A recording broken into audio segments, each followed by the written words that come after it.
see me like a Johnny just come. Yeah. My monkey they walk, baboon he just the chop.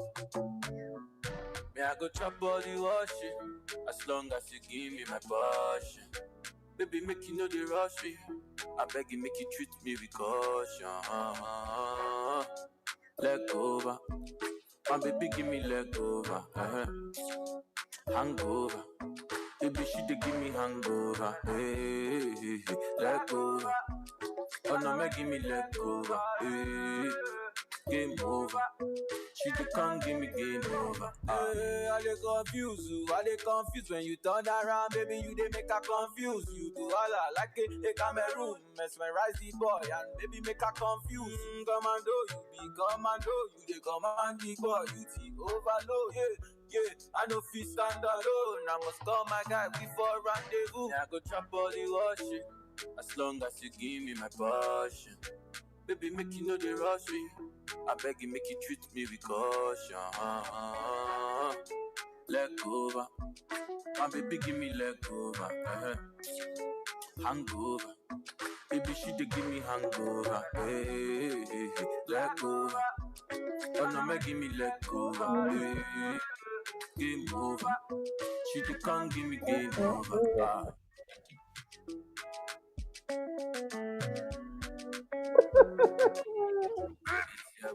Oh, yes. Baby, they distract me with a bomb.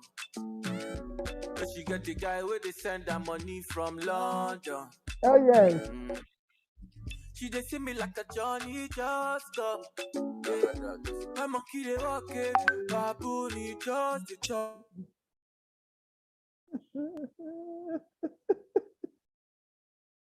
Oh my God.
Natasha?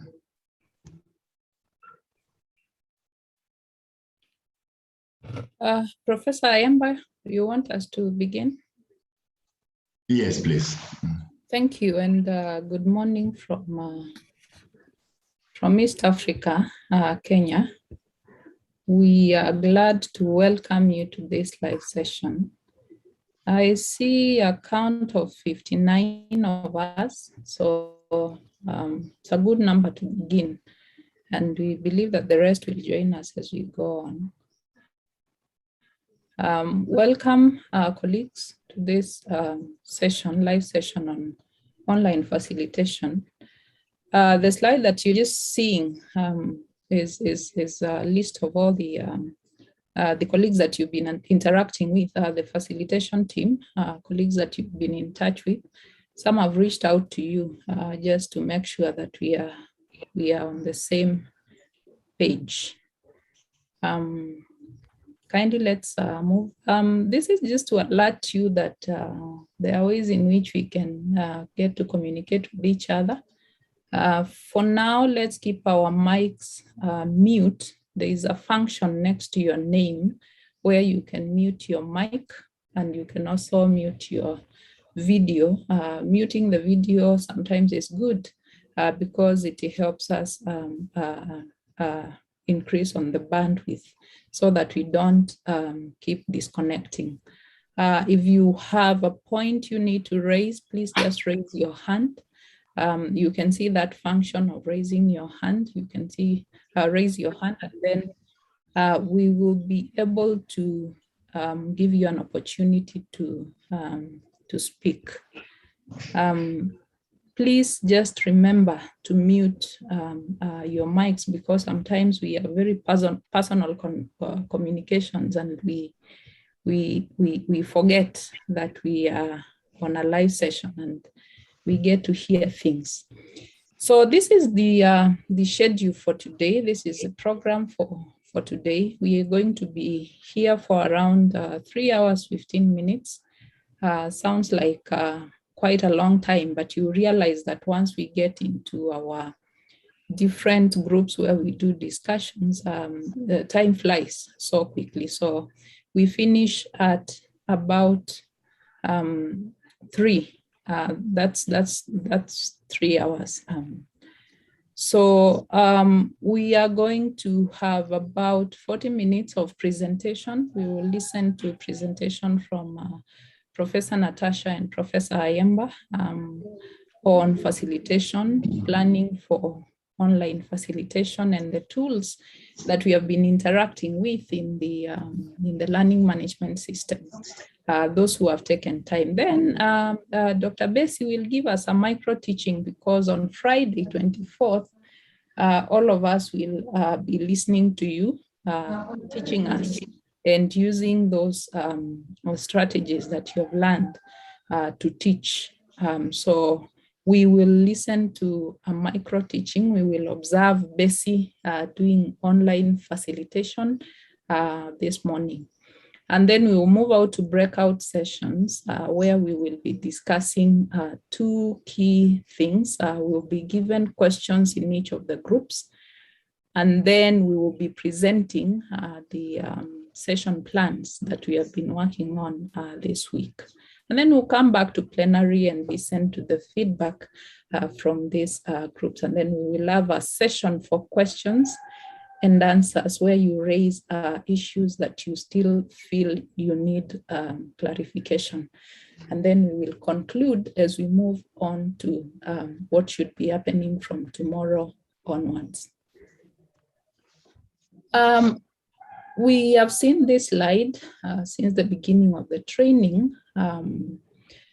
The course has 3 modules, although we would say 4 because there is the advanced course after the assessment module.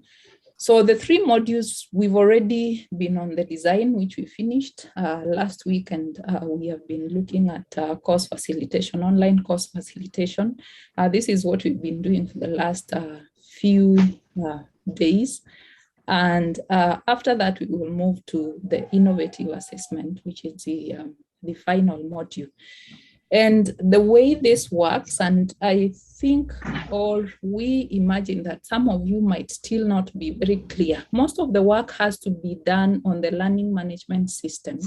So you have to work on your own. There are quite a lot of readings to do and a lot of activities to do and a lot of material to go through in the learning management system. And so you have to get time, at least 1 hour in a day, just to be able to do those activities. And then now we have these live sessions that happen, at least 1. In design, we had 1. In facilitation, we will have 2 because we need the micro teaching. And then in assessment, we will have another 1. And then we will have a closing ceremony. So they are synchronous, and the synchronous sessions, you're working on your own, and then the live sessions like what we have right now is what will enable you be able to finish and get the content that is needed for the 3 modules. And it allows you to do the work at your own time so that if you can spare 1 hour, as I said, within 1 day, you're able to do that. Edwin? So today we are going to be, sorry, let me just run through this. Again, you've seen this slide from the beginning. You did pre-training, and when you began the course, you started working on the course design template, which then you submitted for the design course. But then you also started working on your e-portfolio, where you are documenting your journey in whatever way you're doing it, and especially your online teaching experience. That e-portfolio will be submitted at the innovative assessment module. So when we begin this module, you will be given the timeline.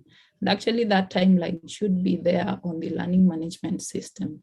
That is when you will submit that e-portfolio together with the rubric. When we were working on the course design, you submitted the course design template. You worked on a course outline for online course of your choice, and you are able to submit that. And it is from that course outline that you worked on that then you decided, let me pick a session for the facilitation module and prepare a session plan. A session plan is that guide that then helps you to teach a certain topic, a small piece of, the topics that you have. And for the sake of this training, we requested that you prepare a session plan that you can teach in 7 minutes. So it could be that you pick a concept and you feel that it is this concept that I'm going to prepare around so that then I can do micro-teaching using this particular concept. So that is what then we expect to look at today. That is what you're going to be presenting today. And I'm sure those that submitted their session plans in time, as you are required to, you have already received feedback. If you've not done that, I think there is still a chance for you to be able to do the submission. Remember, all these things count towards your deliverables. So from the very beginning, you have an e-portfolio, you have the course design template or the course design that you've submitted for the course design module, and then you have the session plan. And then in the innovative assessment, once we begin that, you will be required to submit a rubric and the e-portfolio that you started working on. So those are the 5 deliverables that should be submitted. And then after that, as I said, the last week will be the sort of the post-training or the advanced course. And in that particular post-training, what you're required to do is go back and see, is there another course that I want to design besides what I was working on in this particular training? Or do I want to reach out to my peers and get them to know what it is that I gained from that experience? So in the post-training phase, then you can be able to do that. So these learning outcomes are not just for the for what you've been doing in the facilitation module, but also the learning outcomes for today's session, because we will go through all these things that you've been doing in the learning management system. And the idea here is to be able to ask ourselves, I want to teach online. What are the available and suitable tools and technologies for me to use if I am training or if I'm teaching synchronously or asynchronously? What is available for me as a teacher who is doing the teaching online? What are those tools that I can use? Am I able to get to know how to use journals or forums, or am I able to use wikis, as you have seen in the learning management system? And what technologies are there? Am I using Moodle, as we are using now, Sakai, and so on? But besides that, to ask ourselves, given the technologies and the tools that we have learners in our classes who might have some kind of challenges. Some of them are physically challenged. Are we able to include these learners using the tools and the technologies that we have? And if we don't have the capability, who can we reach out to so that every learner gets to benefit from the learning process, and especially online learning process? The second outcome is for us to be able to validate the choices that we make for innovative pedagogical strategies that enable us to engage learners. For instance, if you pick on an e-case, how do you apply it? If you pick on a debate as an innovative strategy, how do you apply it? If you pick on flipped classrooms, how do you apply this in online facilitation? And then also be able to share ideas and ask ourselves, we want to keep our learners engaged in the in online as we interact with them. How then do we ensure that there is positive attitude? Sometimes you give assignments, and as we saw in one of the cases that were being used, you give an assignment and learners do not respond to that. So how do we keep that positive attitude and also be able to include everybody in the learning process? But also important for us to ask is, how do we ask learners to engage with each other, engage in terms of the learning process in the learning management system that we are using? And how do we ensure that we give timely feedback to the participants? So those are some of the learning outcomes that we envisage in this particular module, and specifically for this session, this live session that we have. Let me welcome Natasha. Professor Natasha, are you there? Is Natasha there? Perfect. There you go.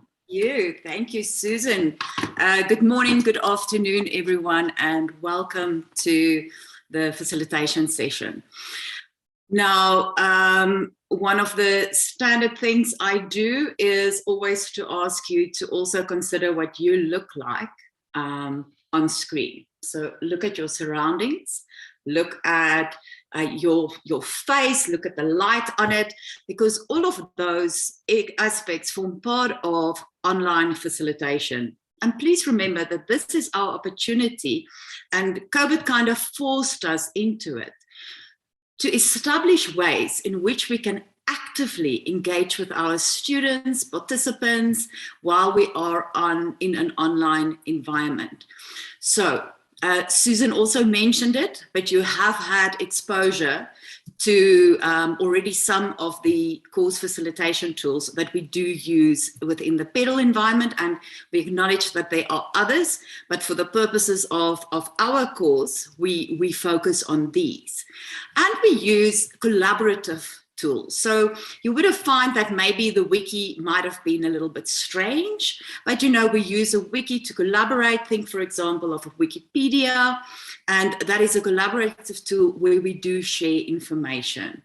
We can also use various instructional resources, and that is where, for example, we use different teaching aids, and that would be audio clips, it could be a video clip. You're going to see how we are using it as we progress today. Very important as well is designing in terms of our assessment and the type of tools that we are using. And part of the 21st century skills, part of where we are heading is also that we want students to be able to reflect.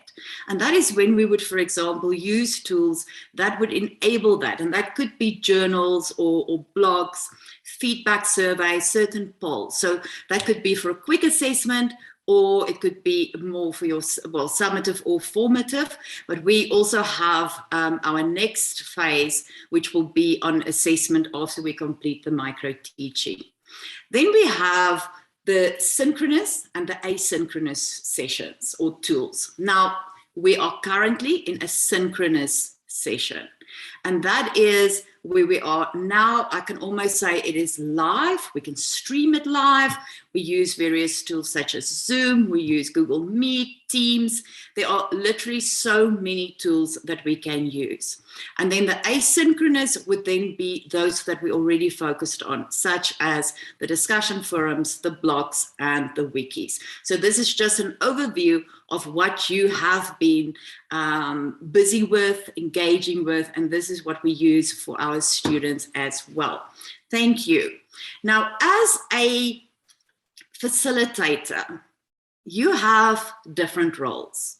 And one of the roles would be a pedagogical role. Now, this is where you really consider what would be the best kind of questions to ask, for example, to your students. What would help to stimulate that critical thinking? But then also, how do we create more of an environment where our students could also personalize, for example, responses either from yourself, from peers. But this is really where we focus quite extensively in terms of concepts, principles, and skills that we want to have within our own courses. But then also, I almost want to ask you that you need to ask yourself, so when a student leaves my class, my course, what is it that I want them to walk out of with? What are the set of tools, so to speak?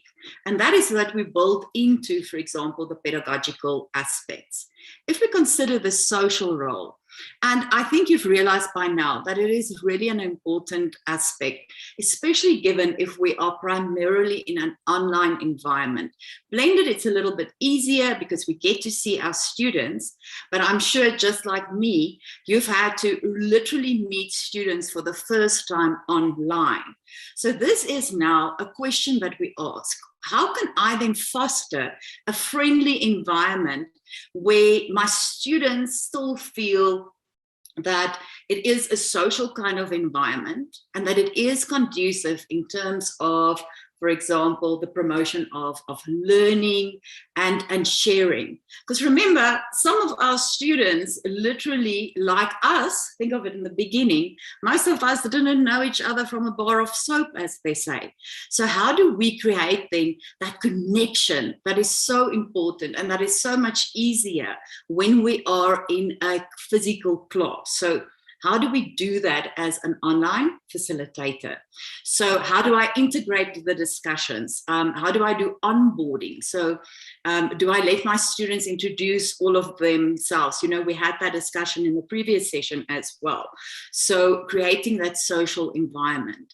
As a manager, you also need to clarify particular objective timelines, procedural rules. We have seen that the online environment has brought up a lot of questions and we need to manage it. Just like we are managing our normal classes, we also need to manage the online environment. But then also trying to establish that our students have the right skills for to be able to participate fully in this environment. Also looking at what are our deadlines? Are they more realistic? Because it often takes students longer to do online submissions. So do we consider that, for example? Do we communicate our expectations clearly to our students? So it's like we have to provide more information to our students. Because remember, in class, you can easily say, okay, you know, ladies and gentlemen, but this and this and this, but we don't do that in the online environment. So you need to know exactly, and that is why it's also so important to plan your facilitation sessions, your course design, your session plans, your assessment so thoroughly. When we consider, for example, the technical rule guide, this is literally where you would actually have to also consider, for example, discussion tools. You have to discussion the functionality within the learning management system.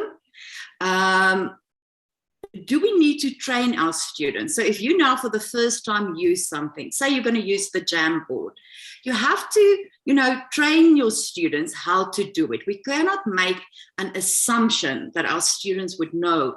I mean, we as the teachers, as the professors, as the lecturers, we don't always know all of this and we have to learn. So can you imagine being in a student's place where they don't know this? So they also need to understand, provide them with proper guidance in terms of how to access, for example, the learning management system, just like we had to provide you with the tools and the guidelines that you received with Edwin's first mail. Now, if we then move on and we consider then what are the components of a session plan. So now remember, you did the course design, and from the course design, so for practicality purposes, we use course design, but in some universities, it would be, for example, the module design. So depending on your university, and somebody mentioned it last time as well, obviously the course design template and the session plan template won't necessarily look like your specific universities. But remember, we have to have some kind of standardization so that we can all talk from the same place. So that is why we provide you with a template. So now you've done the overall course design. Now we're starting to zoom in. So we zoom in now on your session plan. Now, the session plan can also be known, for example, as a unit plan. And within it, we need to work systematically through it. So we start, for example, with the key concepts. What are the key concepts? So for my specific session, what are the key concepts I want the students to know? What are the objectives? So what do I want to achieve? And remember, from the objectives flows our learning outcomes. So say, for example, I want to know the policy analysis in the real world, so to bridge the gap between theory and practice within a public policy analysis within that function.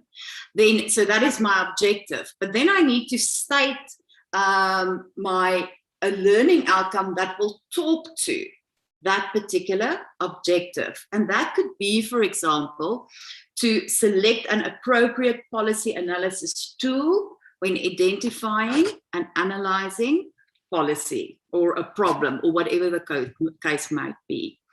Now, remember, I also need to consider, and you need to consider, how will I best achieve what I'm setting out to do? So which tools can I use and what will it be? Will it be synchronous? Will it be asynchronous? Sometimes you can just give a learning outcome, can just be a online one.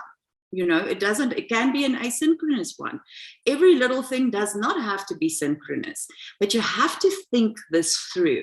It's not just a thumb sucking exercise. It's literally what would be the best to achieve my outcomes. So it could be blended, it could be synchronous, it could be asynchronous. So it could literally be just via a journal entry, for example, or a blog, or I want to achieve it in a collaborative fashion, I'm going to use a wiki, but we need to understand and why we're using it. So therefore then considering your teaching methods as well.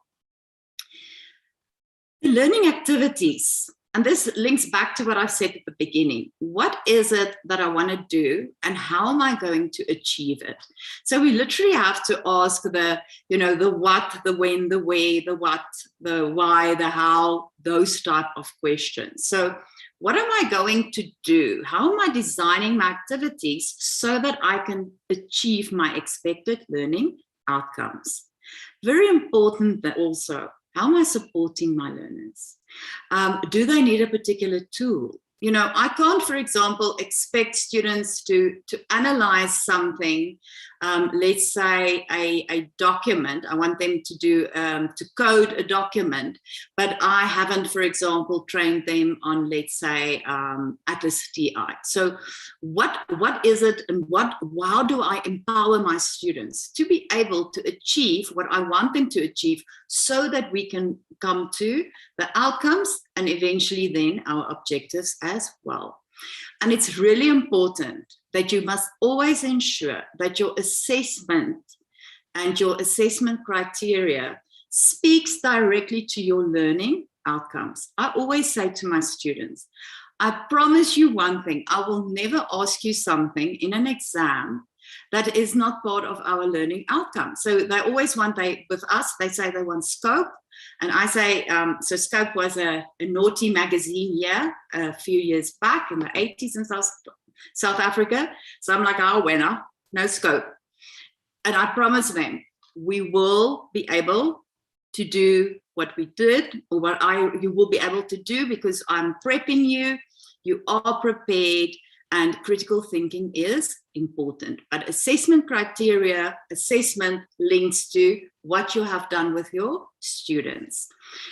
So what are our strategies that we can use?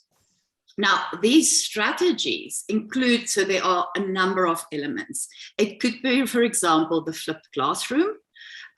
Flipped classroom, I always think so. Professor Eric Mazur, who is a physicist, he is one of the most famous people who brought, flipped classroom specifically to my attention. And with flipped classroom, we literally almost, what you gave to your students traditionally as homework now becomes classwork. You know, you will explain to students how to do, for example, an analysis in class, and then you send them home and you say, go and do the analysis. But no, now we ask students to come prepared to class actually, and then we do the analysis in class. Games and simulations are very fun, and they're very closely also related to role plays. So with role plays, we would allocate particular roles and say, this is the scenario. You are a policy analyst. I'm going to be doing something like that with my own students where I am the government. So I'm the government, and they have to do particular things, and they have particular roles that they play from different non-profit organizations, and they almost take on, it's like almost like drama. It's almost like a play that they're doing. Simulations and games. So there are lots of games available online. You can do so many with what is available. I even sometimes use crossword puzzles for the students. They have to listen to things. With simulations, we are also going to show you something in terms of that. But a simulation is the real world that we are using. But with games, you can even have like a kind of a quiz type of thing. The options are so many. Threshold concepts, I always think of them as the tricky concepts, those that students really struggle to understand. So something that we all have in common would be, for example, a hypothesis. So what is a hypothesis? A problem statement. So that is that you pick up that students tend to struggle with in the environment that they are functioning in.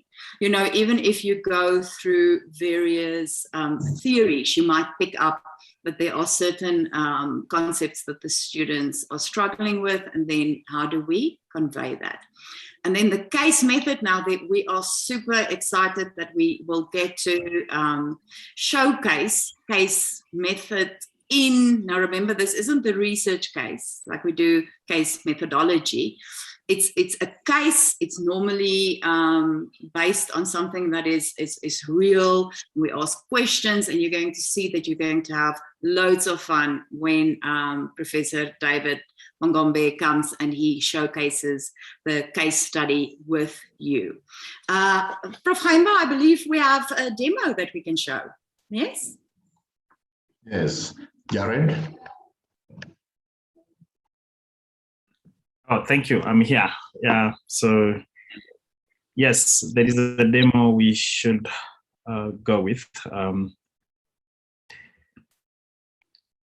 Sorry, just a flash, because I need to share my screen. Sure.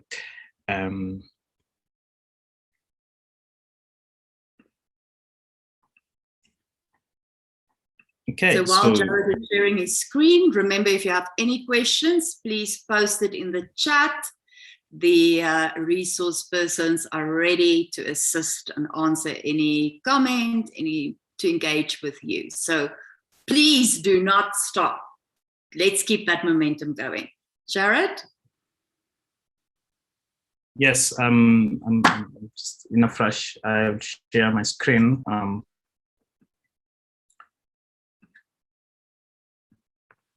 And it's this, so here, I'll do presentation mode. So I think we view.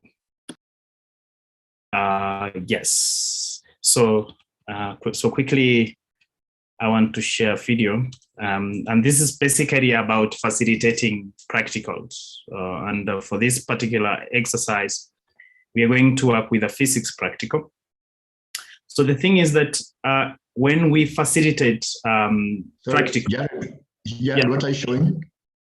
Your video? Can you see? You are not seeing? Oh. No, what we are seeing is something else, Jared. I'm sorry. It's okay. We are seeing all your secrets. Yes. So what do we learn from this? So remember, we are all learning.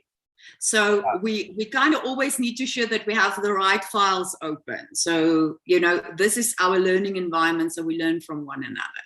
Okay, Jared, back to you.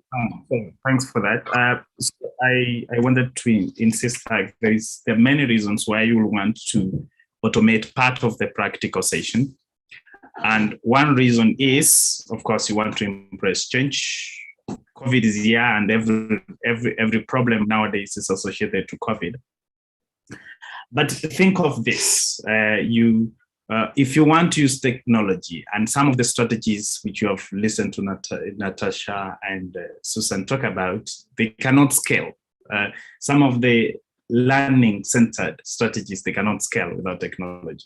So there is some aspects of your practicals, even if you had in-person experiments, you would really want to automate. My best example is, for example, where would you sit with lab manuals trying to grade? Maybe you will want to automate that. Then you will be able to offer what I call timely feedback for the benefit of your students. Like they can do the practicals, and then even at least you start there. Like you have your lab manuals automated, then the values are entered and they're checked by your LMS in your institution, and that can really give needed feedback, which will facilitate learning. So after saying that, let me please kindly with me, let's watch this video. My name is Ute Nachbauer. I'm working at the Ulm University of Applied Sciences. As a University of Applied Sciences, we are committed to providing students with practical training in addition to the lectures in the physics course. Each semester, students from 6 bachelor programs take part in 3 to 7 different laboratory experiments. When it became clear at the end of March 2020 that, due to the corona pandemic, the physics lab could not take place in presence in the summer term, a completely virtual physics lab was designed and implemented. The point of the laboratory experiment is basically to offer students a hands-on experience. Therefore, of course, a virtual lab can never offer the same learning experience as a lab in presence. However, due to the high number of participants, the virtual implementation was the only possible option in the current situation. The development of the virtual alternative in short time was only possible because of the preliminary work that had already been done. A few years ago, we started to implement the mandatory safety instruction with the help of a Moodle course. In addition, the documents for preparing the experiments were made available via Moodle. Repeatedly, lecturers and laboratory staff complained about the sometimes inadequate preparation of the students. For this reason, Moodle tests were introduced in which the knowledge required for the experiments is checked. Passing these tests is a prerequisite for the permission to participate in the experiment. According to the laboratory staff, the students came to the experiments much better prepared. After the introduction of the tests, the use of randomly selected questions and calculation questions with random numbers ensures that all students have to complete the tests individually. The switch to file submission of the protocols via Moodle saves paper and makes it easier to correct and grade the protocols. The sequence of the necessary steps in the virtual laboratory experiments is shown in this diagram. After enrolling in the Moodle course, all students only see the experiments relevant to them.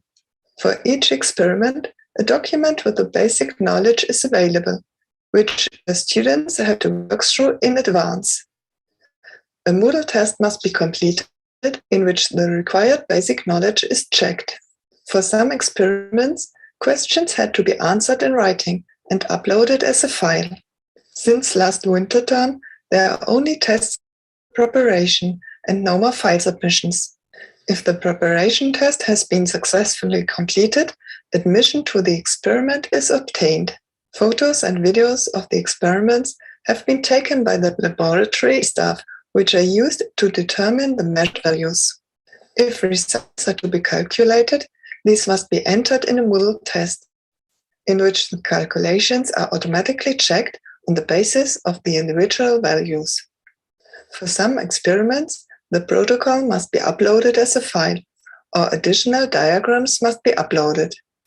If all steps have been accomplished successfully, then the experiment is completed. The experiment instructions are inserted directly into Moodle as a text page.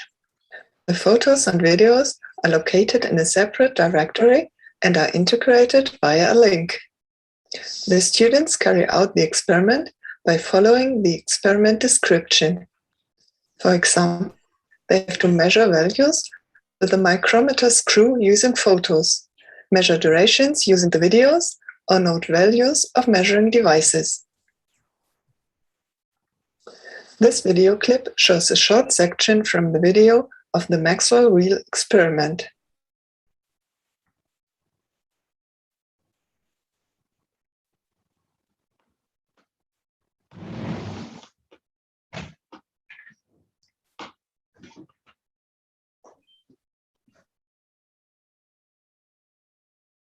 The measured values, which the students determined during the experiments, must be recorded in a protocol. For some experiments, the protocol must be submitted as a file in Moodle, or additional diagrams must be uploaded. In all experiments where this is possible and makes sense, the evaluation of the measurement results is automated in a Moodle test. In this Moodle test, the plugin stack is used to check the measured values, and the calculations carried out by the students on the basis of the individual values. In our case, the system must first calculate a solution based on the individually determined and entered values, the measurement, and then compare this with the solution by the students. This particular functionality is made possible by the Stack plugin. This example from the experiment, torsion pendulum, contains only a few input fields. Usually there are many more. As a response, the students receive detailed feedback on the values entered. The students first receive a feedback on whether they have measured the values correctly, which means whether the entered measured values are within the expected tolerance. In the second part of the potential response tree, the calculated values are evaluated. The actual calculations are carried out in the feedback variables. The calculated values entered by the students are compared with the values that the system has determined as correct solutions based on the measured values. The implementation of the automated evaluation considerably reduced the workload for the correction of the protocols. Before the implementation of the automated evaluation, the correctors recalculated the values either with a pocket calculator or by entering them in a spreadsheet application. This very time-consuming process during correction is now eliminated. Finally, it can be said that the virtual physics laboratory was considered a good alternative in this special situation by most of the students. Despite the generally difficult situation, the experiments were successfully completed by the majority of the students. Yeah, thank you, colleagues. So as I said, that although it's very important that students touch and feel, you feel that there is some part of the practicals which can actually need for the reasons which I said before, and that was the purpose of this facilitation. Thank you. Back to Natasha. Thank you, Jared. So as you can see, even with the more so natural sciences, there are ways in which we can successfully online still engage with our students. And the questions that we ask is then in terms of we are so comfortable with what we are doing face-to-face. A lot of us has been lecturers for a number of years. We really know our stuff, I think. We know our stuff, we know our disciplines. We wouldn't be where we are if we didn't know our disciplines. That is the reality, isn't that? But the thing is, with us being so comfortable in terms of our face-to-face, the question that we need to ask, the challenge that we have is, how do we then, and this is on the next slide, apply all of these strategies in an online environment? Because you can't take what you have from your face-to-face sessions and think you can just go and drop it online on the learning management system. Unfortunately, it doesn't work that way. And I think you have realized it because the environment is different. And we need to understand that environment. So what we would like from you then is, because we want to practice what we are preaching and we are learning from one another. And we are taking you through different steps so that you can take elements from your course and develop it. Susan also spoke about that. So now what you're going to do is you're going to incorporate some kind of an innovation strategy. It could be, for example, a case. And remember, we have great e-cases. You already have access to the e-cases. I use e-cases and the PedaL e-cases. Remember, we don't have to go and redesign the wheel in every case. There are a lot of information available online as well. And I'm sure you have found that as you're already gathering artifacts for your portfolio. But now you're going to take one of those strategies. It could be a game. You can design a quick game. You can do a simulation, a role play. You are going to decide, but you are just going to take that out and you are going to come and teach that to us. So if I have now focused on the techniques for policy analysis, now I might think, so I want to do cost benefit analysis, I want to do social equity analysis, power analysis, and then I need to think, sure, okay, if I only have 7 minutes, now in real life we don't have 7 minutes, we know that, I mean we teach full classes, but I'm not going to be able to convey all of the policy analysis techniques. So let me just pick one. Say I'm taking stakeholder analysis, and then I am going to teach that. And this is what we then call the micro-teaching. And micro-teaching also prepares you for full, can I say, full 50-minute, 2-hour, however long your sessions are. My PhDs are from 10 o'clock in the morning till 2 o'clock in the afternoon. Susan, I know you have sessions from 7 to 3.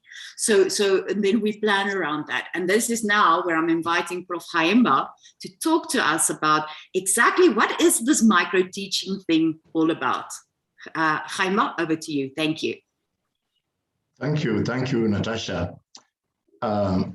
Except that Natasha challenges me to show myself when I'm teaching. But colleagues, today I traveled and I'm in a room where the light is not very good. So if you don't mind, I will do without the video. I'll ask for your permission. We like the way you look, Prof. Just go ahead.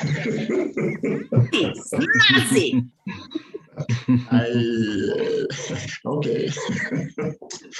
I have a lot of books. Learned man. So thank you very much, Susan. Thank you very much, Natasha. Thank you very much, Jared. And thanks for the opportunity to use 10 minutes or so to talk about why micro-teaching. As my colleague Natasha was saying, we are preparing to teach for 2 hours, 3 hours. We always teach for a long time. However, we are in the process of training for one skill at a time. And so we want to be able to see if we can teach for 7 minutes, just one topic, one strategy, maybe using one tool. Because teaching, unlike what people think, many people think teaching involves more than simple transfer of knowledge. It is about facilitation. It is about enabling them to learn. So teachers facilitate and influence the process of learning. Let's look at them as facilitators because they are organizers. They set up a situation where learning will take place. Jared has just showed a video where the learner has to look at the video, at the experiment, and answer questions after that. The teacher doesn't do it for them. Two other students cannot do it for them. It is the individual learner. So we do micro-teaching because the live classrooms where we teach cannot be used as a platform for learning how to facilitate learning. We cannot learn how to facilitate in those big classrooms because when we make mistakes, they are very costly. When we make mistakes, sometimes they discourage us completely. But if you make a mistake here, you're making a mistake among peers, among colleagues, well, you'll do it again. So we look at micro-teaching as a safe laboratory for practicing teaching, for practicing skills, and how to improve. So that even on our own, we can practice, make mistakes, record our own teaching, make another mistake. We can keep doing that as a way of learning how to teach online. So the major characteristics of micro-teaching is one, that it's a teacher training method. It started a long time ago. It's as old as almost 50 years, but nobody has come up with a better way of training teachers where you can do it in a safe environment. People have tried teaching in real classrooms, but you see you are now going to the end user. So it's a teacher training method where we can make mistakes in a safe environment. It's micro in the sense of scaling down everything about teaching. So we scale down the number of students we're teaching, we scale down the topic, we scale down the technique, we scale down the tool. So out of the many concepts, you just select one, which you can teach in 7 minutes. Because 7 minutes is not enough to do very many things. So you just select one that you can teach, because all you want to do is to practice how to use a certain tool, to practice how to use the screen. That's what you want to do. So what is it you want to practice? Select one concept which enables you to do that. Then out of the very many skills available, select one which you can do in 7 minutes. Because you can't do everything, so you just select one. And then we shall be put in small groups of 7, 8 of us where we can work together. And again, the time allocated is less. It's not the 3 hours we normally teach. It's only 7 minutes to 10 minutes. So you have to work within that. And that tells you how you must now focus on what you want to do. So it begins with planning. The preparation for micro-teaching begins with planning. You have been doing a lot of planning, and so we are almost there. Planning for teaching in the micro session of 8 minutes, 7 minutes. Then having planned, the next thing we now do is to teach. So we want to do what we set out to do. In this modern day, you can record yourself teaching. Edwin and company will also be recording you. So you see yourself as you did it. And then having done that, you now observe. Observe yourself. What did I do? In the olden days, it is your peers who observed you and made comments about you. But today you can observe yourself because cameras are everywhere. Your phone has a camera. Observe yourself. Is that the best that you can do? Is that the best that you can be? Then having done that, you now go to plan again because you have noticed that there are some things you need to improve. So you replan a second time and then reteach again. All the time you are looking at how can I improve? Like Natasha was saying, you are saying, how do I look like before them? Then observe yourself again. After reteaching, observe yourself again. Have you improved? Then you just go back to planning. That's why it is cyclical. We keep doing it and going back and saying, can we improve the way we teach? So how to prepare the micro-teaching session? My colleague has already mentioned this, but select a suitable topic for micro-teaching. There are many topics you deal with in your field of specialization, but select one which lends itself to micro-teaching. Not each topic will be able to assist you, showcase your ability here. Now, state expected learning outcomes. What do you want the learners to be able to do at the end of the short session? And then choose a facilitation strategy. Do you want to do dramatization? Do you want to do case method? Do you want, what is it you want to use as a way of teaching? Move away from question and answer. What can you do to enable learning? Then be clear in your mind how and when you will apply the strategy, how and when you will apply the tool. Sometimes we do it at the beginning, sometimes we do it in the middle of the lesson, sometimes we do it towards the end. When will you do it? And in the next demonstration, you'll see Bessie choosing a time to do it. Then finally, decide how you'll assess the achieved outcomes.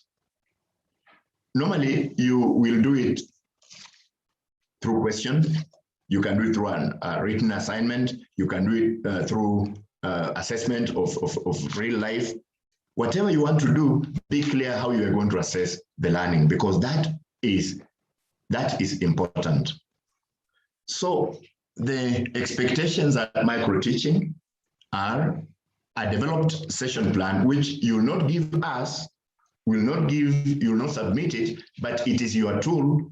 It is your tool for preparation. So you have a plan which has one topic, one skill, one strategy, all written down. Then during the live session on Friday, you will teach your peers. So you just articulate one topic, demonstrate one skill using one strategy in the short time available. You have very little time, so you cannot do everything. Having done that, you'll now look at yourself. Did I attain my objectives? Because you have objectives and they have learning outcomes. So what have I achieved? Have I achieved? Lastly, you refine the lesson again. So I will use this space now, colleagues, to show what we expect you now to develop from the session plan that you have. Most of you have session plans. So from the session plan that you have, now develop a micro-teaching session plan. This one you will not submit. This is not a deliverable, but this is your own tool for preparation to teach. So the duration is 7 minutes. You have the title for your micro-teaching session. It's up to you to decide. Then the key concepts. A concept is a word that represents an idea, one or two at most, because you have only 7 minutes. Then learning outcome. Perhaps for the 7 minutes, you may have space only for one learning outcome. So state it. And then select a teaching strategy. Again, out of those many strategies, which one are you going to use? You can't use all, you don't have the time. Then at the beginning, you want to find out what the learners know, what we are calling pre-assessment. So what will you do? Will you ask questions? Will you use a game? Will you give a checklist? But remember, you don't have time, so plan for what you can do in one minute. Then the focusing activity now, you want to tell the learners, this is what you want to do. You want to motivate them. This is where we are going. So we call it a focusing activity, but again, you don't have much time. So it's one minute.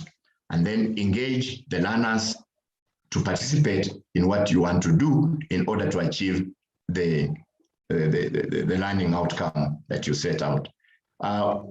Plan by preparing supporting materials. Materials will be videos, materials will be graphs, all those things that you think are important, prepare them because they're the ones you're going to use. Then finally, at the end of it, post-session assessment, what are you going to do? We have made suggestions. This is on the LMS, so you can get it and use it to plan. And finally, closure. Do you want to ask questions? Do you want a summary by one of the learners? Because sometimes if you did most of the talking or the students watched a video, the best way to close is to ask them now to talk. They must be talking by the learners along the way. So thank you, colleagues. I wanted to share that.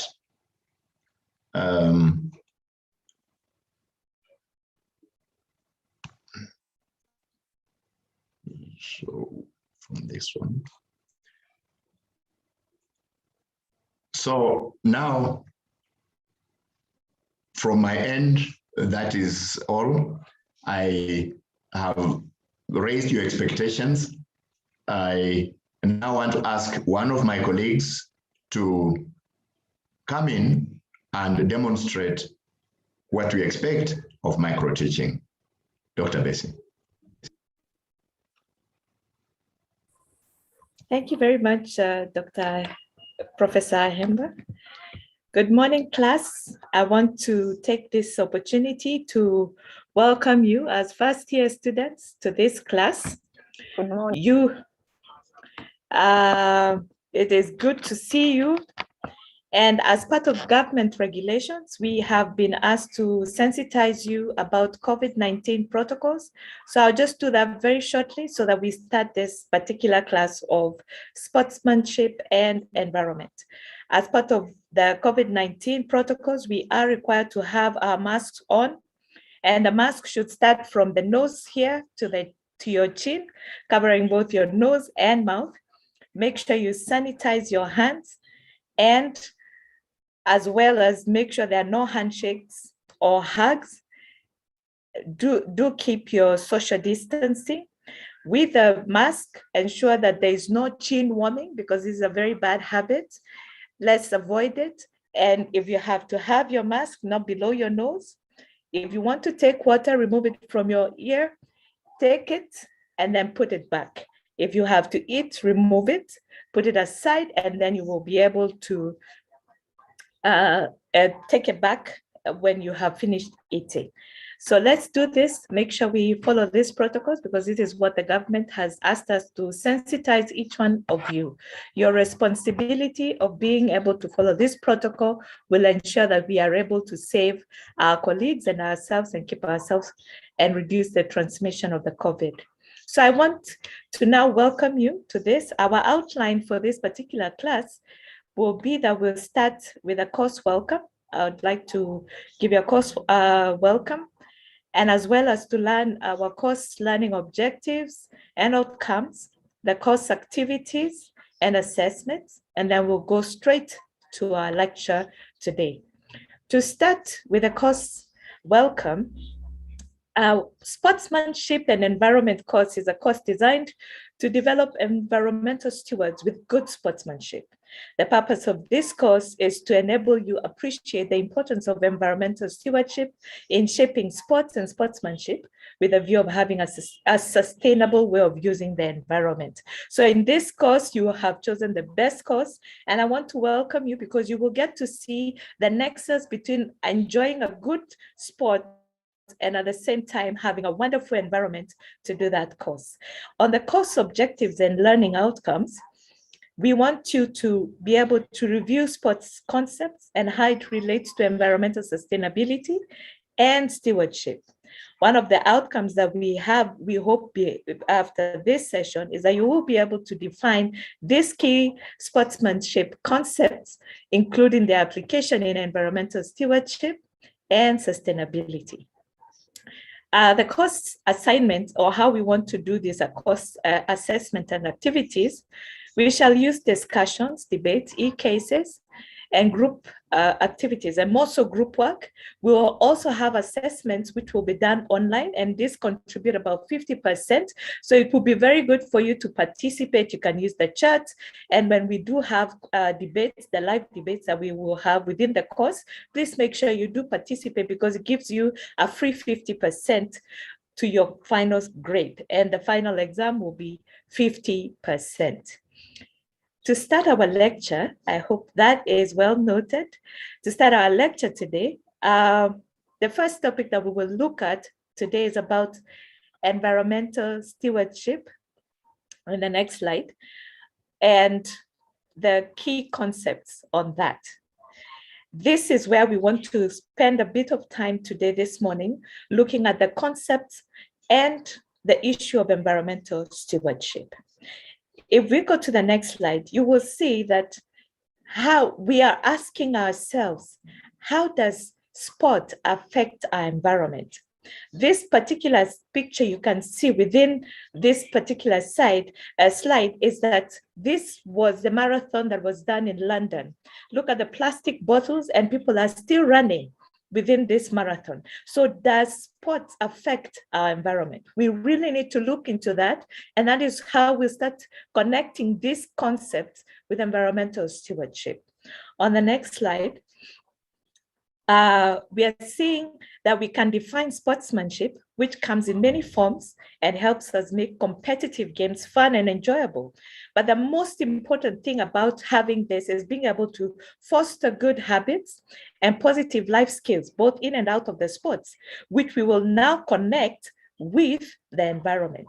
If you go to the next slide, I would want us to look at and watch this particular video, because it will tell us the future of our environment and the sports. Let's watch this video, and then we'll be able to have good connection.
Now, having watched this particular video, we are able to see that this is what the future of sports looks like.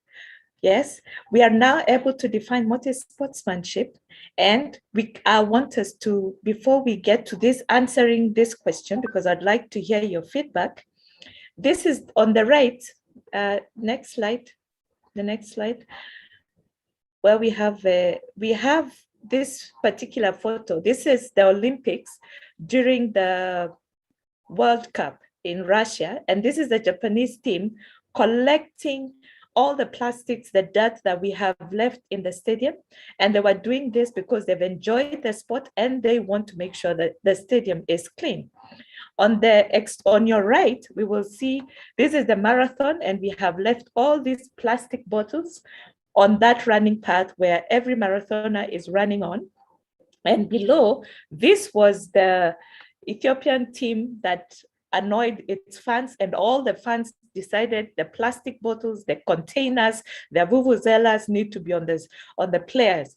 So the question I want to ask you today in this class, and I would want you to either use the chat to give your comment, or you can mute and unmute yourself and answer, is do you agree that the environment can influence one's sportsmanship?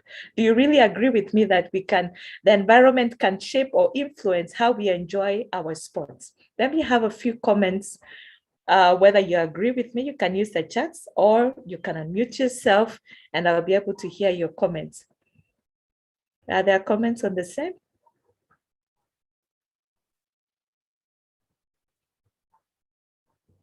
Yes, I see Dr. K saying, I do agree, Bessie, that is true. Can we have, you feel free to unmute yourself and give your comments.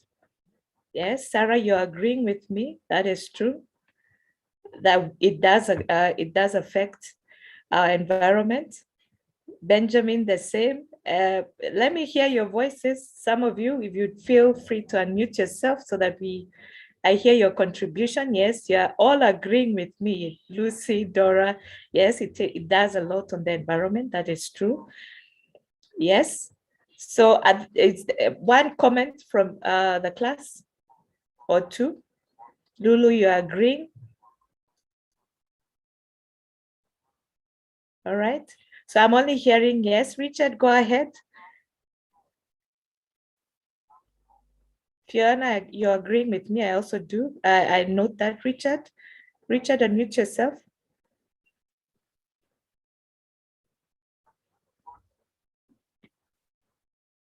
Richard? Richard has raised his hand. Oh, you cannot unmute. Oh, all right. I can now unmute, okay. All right, Richard. I just wanted to comment on what you have raised. Really, I feel the environment influences sports in our environment. I've noted it in the case of Uganda. When it comes to long marathon races, they are almost all the people we get are from one particular area, which is hilly, mountainous. You find that every year you find a group of coming up, athletics coming up from that particular area. So I have a feeling that the nature of the environment can influence our sportsmanship. That is true, Richard. How we also, from that mountainous side also, we also have our own runners like Kipchoge. He's also very, from that kind of environment, he's able to train very well. And you can see the results do work for us. I see Bola is saying, yes, it's very graphic and it describes what we do and how the plastics are affecting our environment. Do we have any more who would want to give more feedback on the same?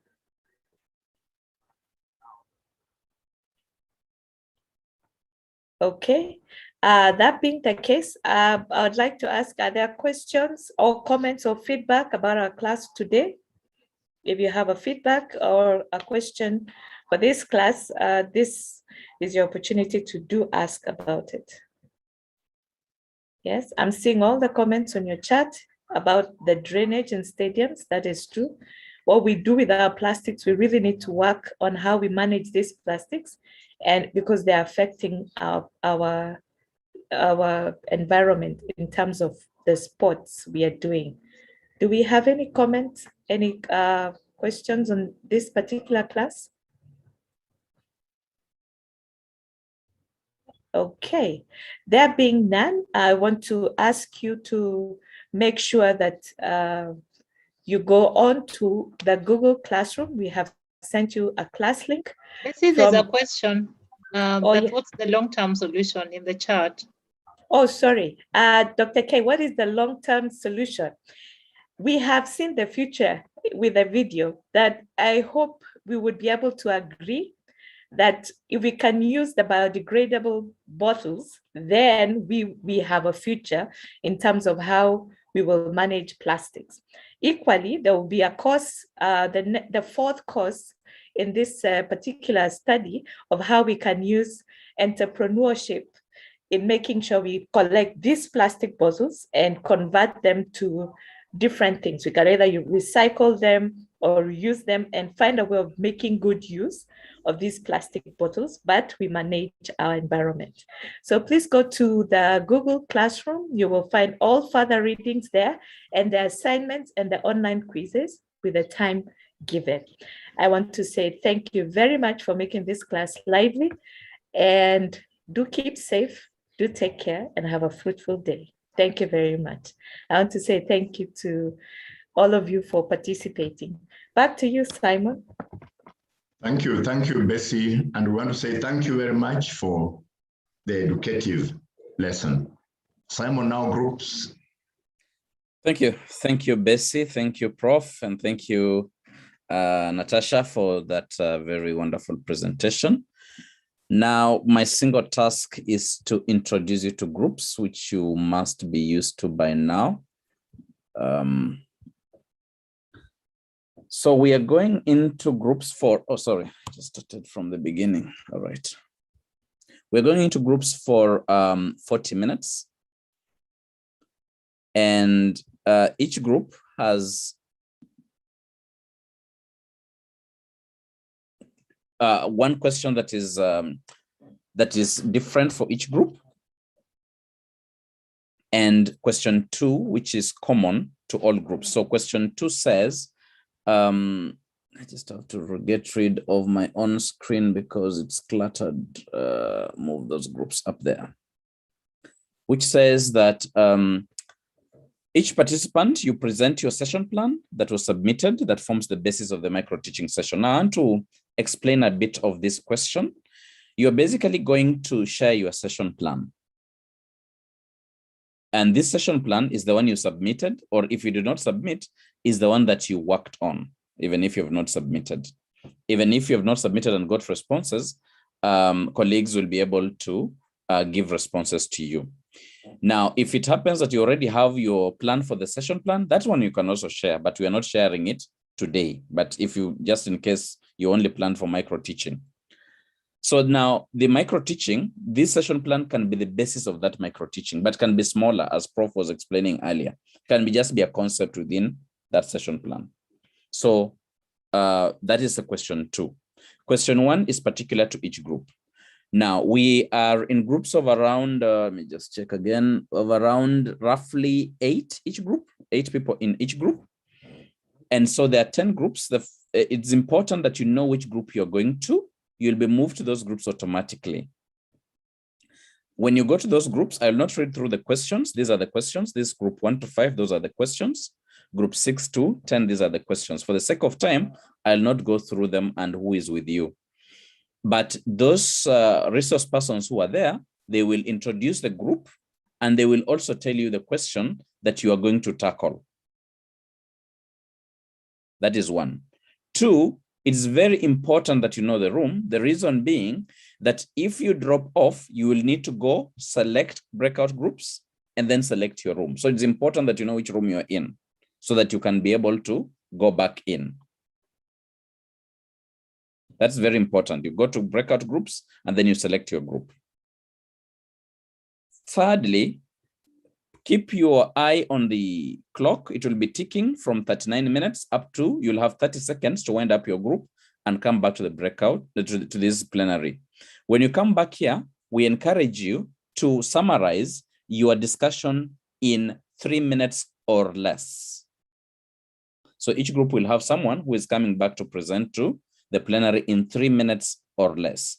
It's basically to give us responses to question 1 and aha moments to question 2. So you're not going to narrate to us that this person called John presented the session plan and these are the issues. No, just those aha moments, those transformative learning moments that you got as a group, you got as aha moments. So within 3 minutes or less. Without further ado, let's go to groups right away. 40 minutes, you can choose your group. Good. All right, who is dropped off now? Who is here? Who is here? Who is here? Unassigned 11. Okay. Kumbo, you have dropped off so much time that I know your group is 11. Jeketule, let me send you to 7 because there's a problem there. Fred, I don't remember your group. Okay, let me just use my PowerPoint. Join, which group were you?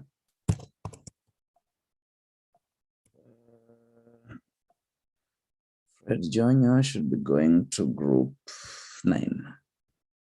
Group 9. And Jonathan, group 1. And which group is less? Group 8 is less. Group 8 is less. Group 8 is less. And group 2 is less. And group 2 is less. And group 6. Group 6, good. Everybody's in groups. All is good. And I'm left here. No? Talking to myself. Not a good thing to talk to yourself. Who has not joined groups though? Who is listening to me? Click on breakout rooms and click join. If you can hear my voice. You have not joined groups. If you can hear my voice, click on breakout groups, then click join. No? You don't want?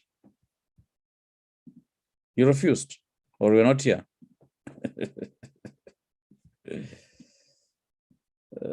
Yeah.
Hi, Maj.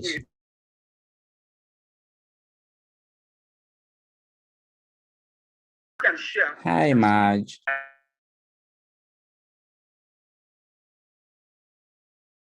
Hi, Marjorie.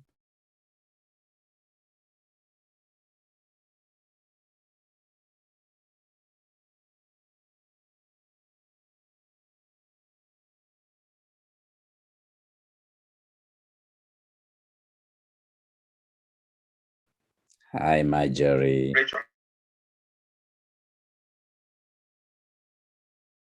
Hi, Marjorie.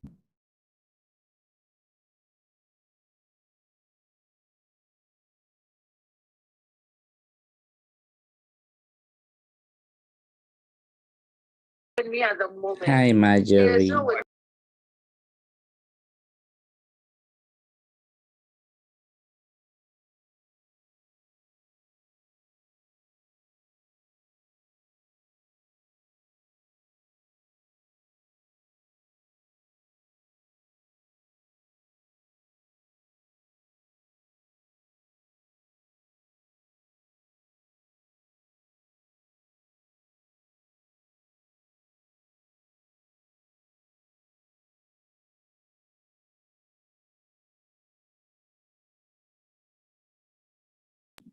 Hi, Marjorie. Hello, Marjorie.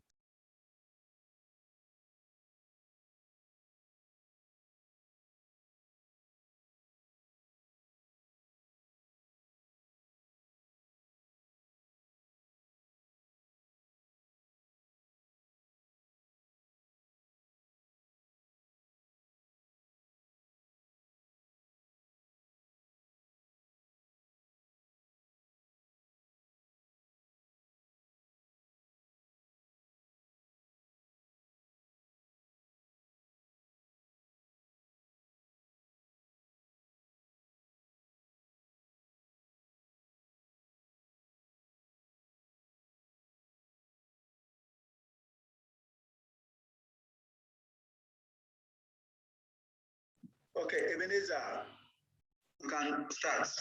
Hi, Marjorie. How you doing? Are you okay?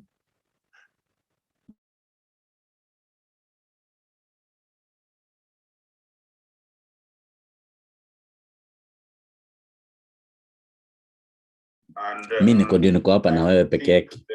Mambo.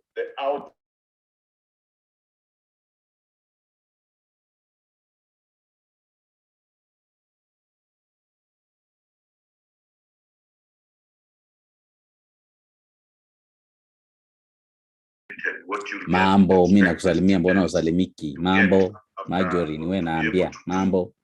Yeah, so they should be able to describe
and I'm seeing that it allocated 10 minutes, 10 minutes, 45 minutes, 45 minutes. So this allocation should tally with the amount of work that is required for each of these activities. But I think that it is well structured. What I saw towards the end is where you're giving resources, but I saw a reading, if I'm not wrong. Yes, context. Remember, this is online. If you can look for a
Okay, sorry.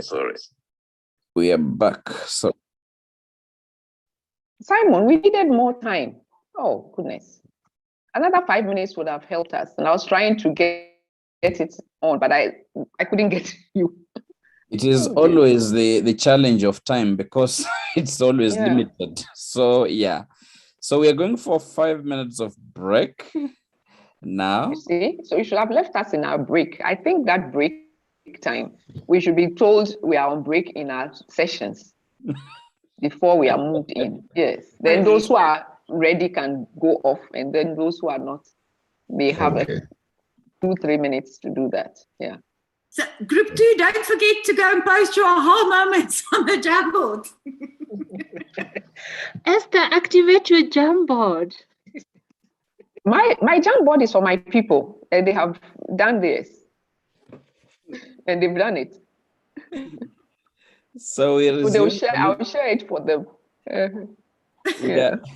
We are on a short We were break. talking so much, I think we might have forgotten our group for the last part. You know, the beauty is this, just want to learn and learn and learn some more. Yeah. Yeah. Oh dear. This one. So Group 1, your okay, Jamboard so is activated. Group 7, please put Group your 1. aha moments on the Jamboard. Same to group 1, it is activated. Please go back and post your aha moment. Group 1. Problem is knowing which Jamboard is whose. Group 1 had already the link. Or should I post again the link? I think so. And say group 1. If you post it, make sure you say it's group 1. Group 2, you're already on fire. I'm so proud of you. Loving it. I can see we are on fire there. So, yeah.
Natasha is standing in for Remy, or Remy is in? No.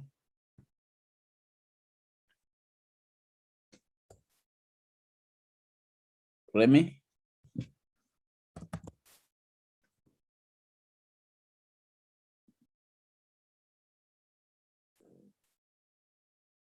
Is it Natasha? Yes. You check. I don't think Remy is in. Okay. So I don't know how do you handle the feedback? Boogie can do it. So she's got a stable internet today for a change. Perfect. Yeah.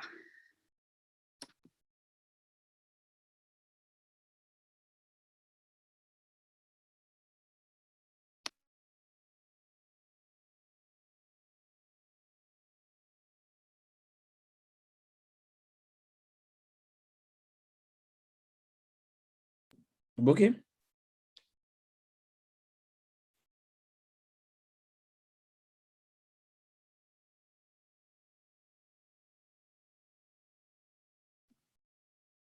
Bookie, please facilitate the plenary for us. Just see where she is. Oh, I know her problem. Sorry. Now I donated one for group 1. No. Bookie. That's not Bookie. In the Jamboard. Bookie? Yes, please. Please take over. Sorry. I Yes. know what the problem you're having. I can't hear you clearly.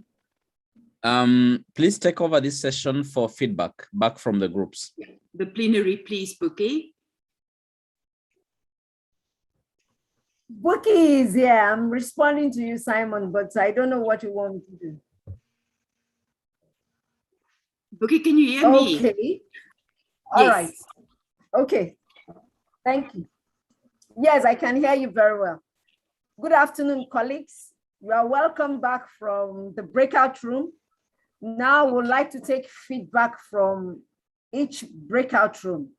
Please, as much as possible, we want the rapporteur to give us their aha moments, not necessarily the discussion. Make it as brief as possible so that we can finish in time. So can we take group 1? Can I start with group 1? Who is presenting on behalf of group 1? Group 2 should please get ready so that as soon as group 1 finishes, we can move on to you.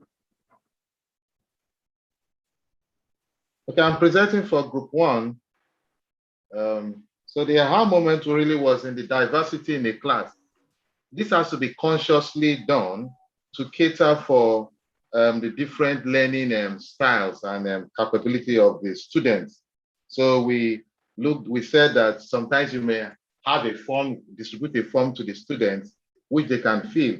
And do they have any learning difficulties? That can be taken into consideration as you plan for teaching.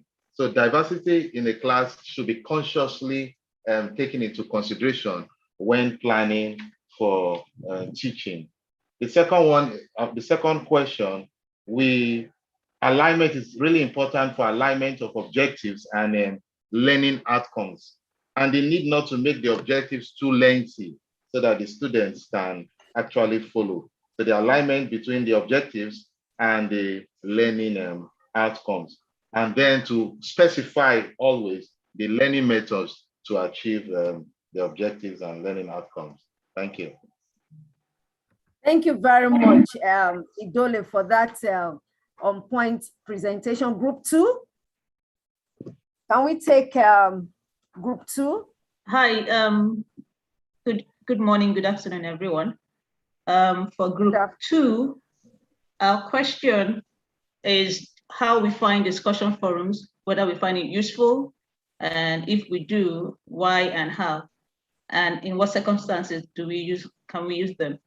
And we had discussed that the students sometimes don't participate effectively because of the internet issues. And then some people have also used discussion forum to exchange ideas between the students after teaching. And then They are also used to solve problems. And then the discussion forum in some instances also are used as feedbacks and help the lecturer to do better next time. So when we, please can you move to the third session plan? So for the session plan, we discovered that learning outcomes should be about what students are expected to do after learning. So then we also are supposed to reduce the learning outcomes for micro-teaching so that because we normally use like 7 minutes or thereabout to do the micro-teaching. So 1 or 2 learning outcomes would be most appropriate. Then also we should also remember to state the teaching method, whether it's synchronous, asynchronous, or blended. And that's just the summary of it. Thank you. Thank you very much, group 2. Now I'm sure group 3, can we quickly move on to group 3? Group 3? If group 3 is not ready, can we take group 4 while group 3 gets ready?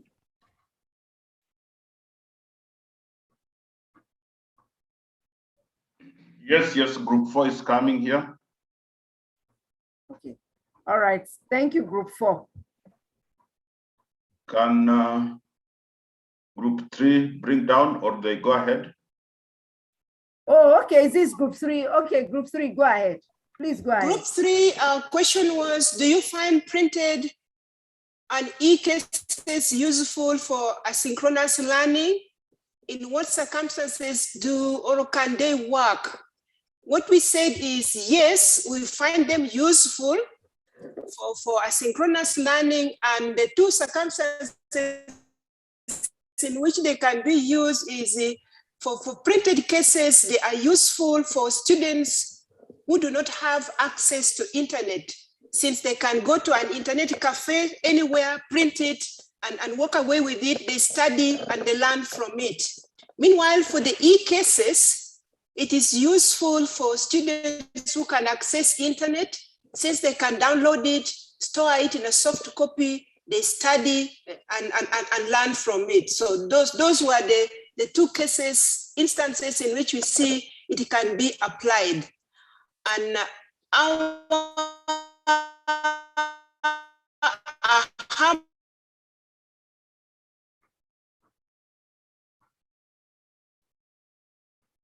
moment was how we can be concurrently. They can work concurrently. Thank you. Thank you very much, group 3. Thank you for that very great presentation. Can we move on to group 4? I was just wondering why group 3 did not use the Jamboard, but all the same, it was a good presentation. I'm sorry, I'm not familiar with the Jamboard, but I'm going to learn it for the next presentation. Thank you very much. It's always good to learn new skills as facilitators. Okay, thank you, group 4. Yes, Group 4, please go ahead. Can you hear me? Yes? Yes, we can.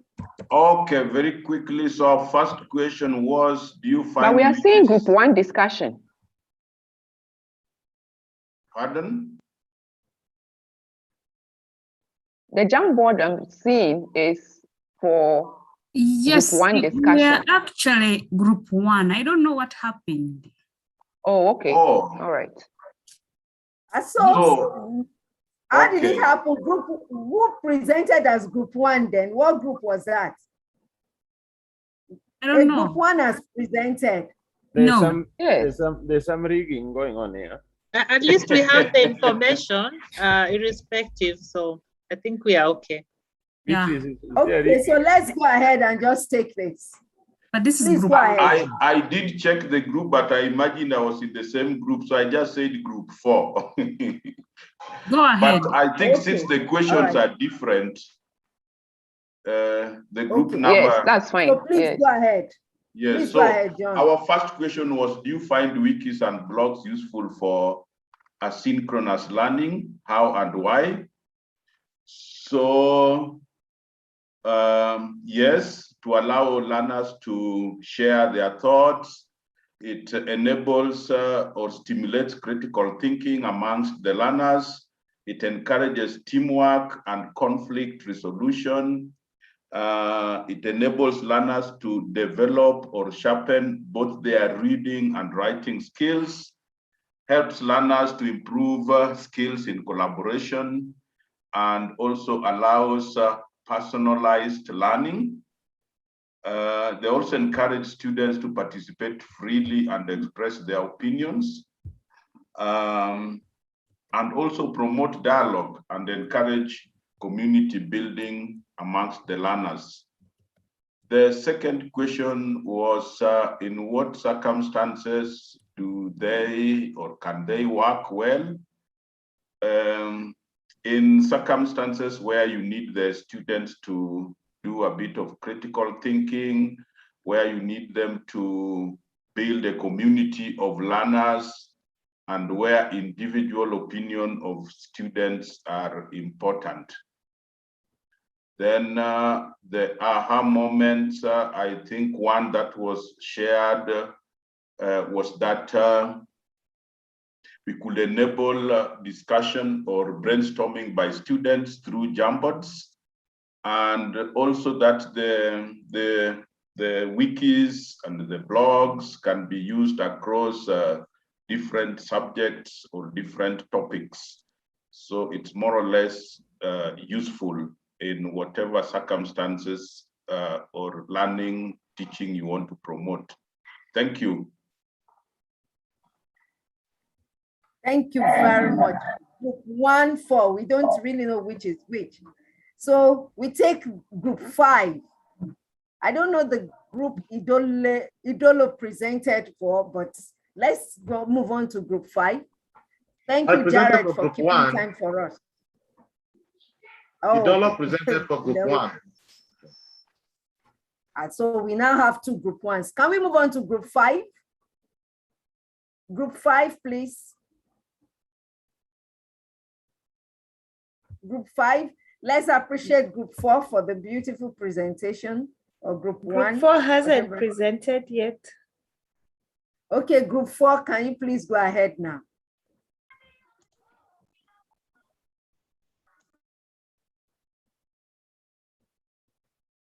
Group 5, what group is ready? Any group that is ready should please go ahead in the interest of time. Group 9, can we have you? Yes, please. Group 9, go ahead.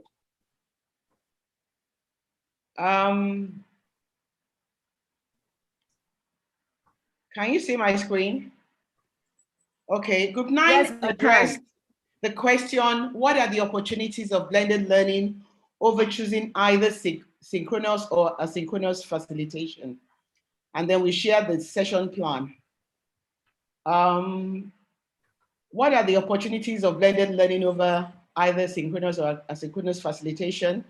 Many of the comments centered around convenience. So you can see that all these sticky notes emphasize convenience.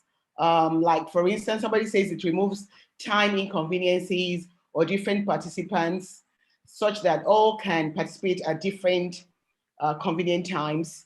And then they talked about flexibility, which is also related to convenience. It provides more flexibility, especially for students who are working, e.g. graduate students who have to study in the evening.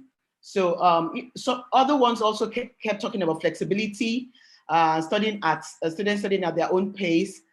Blended learning allows me more time to look at students' work, and then leveraging on digital content to provide students with skills and practice is another advantage.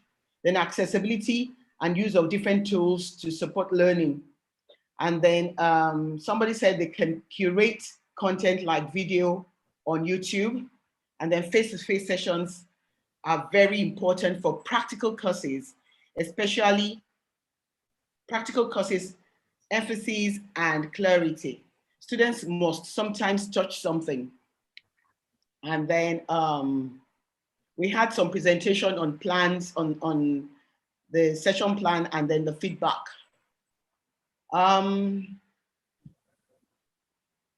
the comments are all here. They say that creative and innovative ways are key to ensure learning is interactive and achievable. And then someone said, I like the idea of practice questions whose answers the learners are not supposed to submit. They're just supposed to guide the student to practice more, almost like what you have in a maths class, where you have extra questions for students to study. And it helps them to reflect on what they have learned. And then micro-teaching for practice on my own. And of course, like every other group, they've been talking about the importance of Jamboard, makes breakout sessions really easy. And what I find very interesting again is that somebody met a colleague from her university for the first time in their group. Thank you.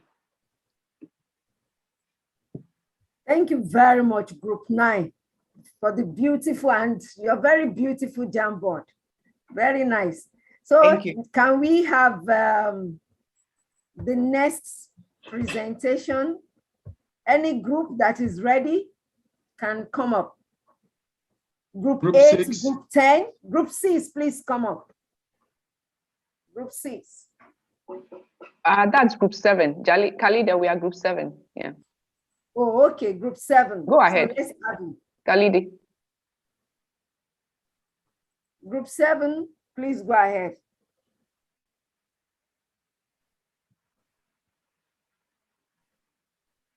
Are you able to see the screen? Yes.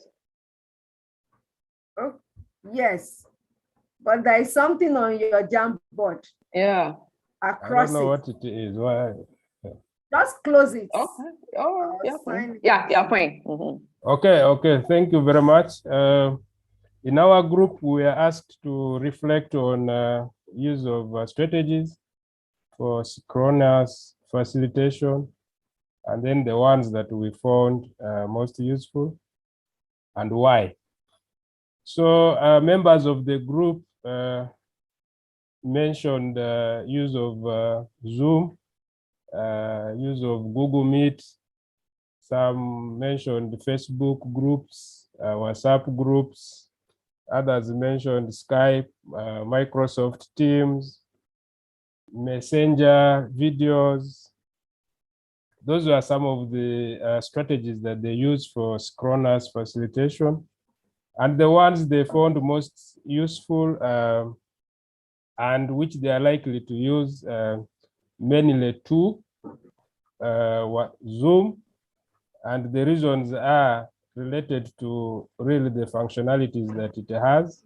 It is able to allow interaction with the students, and sharing of screen, breakout groups, blackboard, whiteboard, so many functionalities that we can find in Zoom. And then another one is Google Meet. Google Meet was also mentioned. One of the advantages it has over Zoom is actually it has mathematical shapes that you can get. It can allow a number of students to attend at a time. And also a colleague mentioned the issues to do with the assignments, sending exams to students, assignments, but also there was the mention of, in terms of payment for the license. Zoom seems to be, Google Meet seems to be less costly compared to Zoom, but also using free. Khalidi, can you please summarize? You've not talked to us about the session plan and your time is running out. Is okay. Out. So really Zoom and Google Meet are the most used by the colleagues. And one member managed to present the session plan, I think 2 members, and we gave them feedback. So that's where we ended. Okay. Thank you very much, Group 7, for that presentation. Can you please unshare so that the next group can come up. Thank you, Khalidi. So, okay, I'll be presenting group 6, for group 8, group 10. 8. Group 8. Okay. So please, can we have you? Okay, please, can you see my screen? Yes, it's coming up.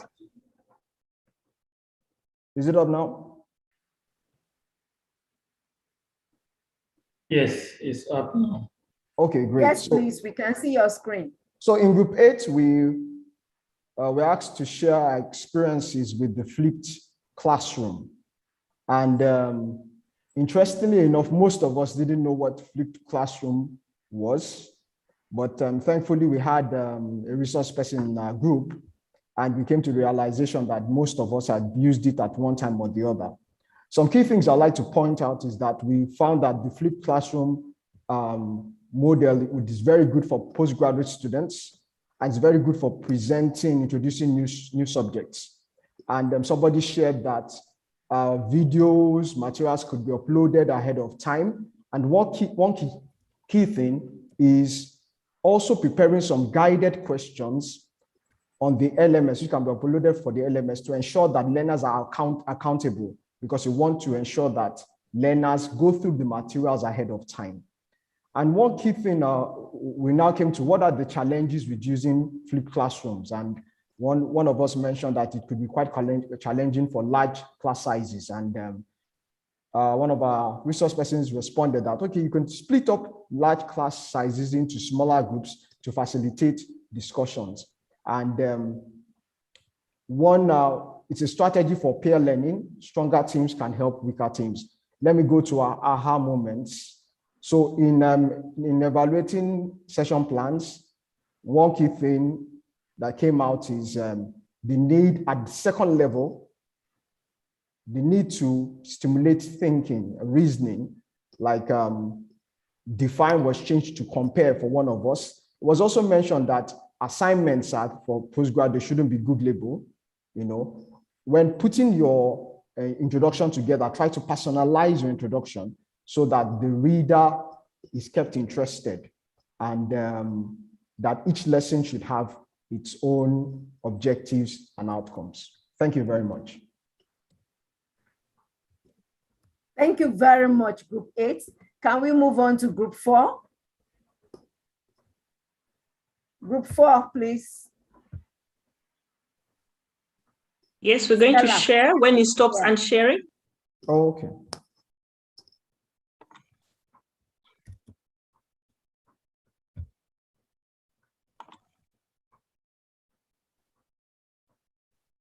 Okay. Okay, so Stella, can you go ahead? Although I wasn't meant to be the presenter, but I'll share. So we were supposed to reflect on the strategies that we find most useful for the asynchronous facilitation and which ones would adopt. We discussed and said it depends on the learning outcome, what you expect from the students, and then you tie that to what strategy that you want to use in the asynchronous. What was talked about, we had the simulation and case studies in terms of the strategies, discussions, role play. What we picked up is in terms of the case studies depends on the number of students.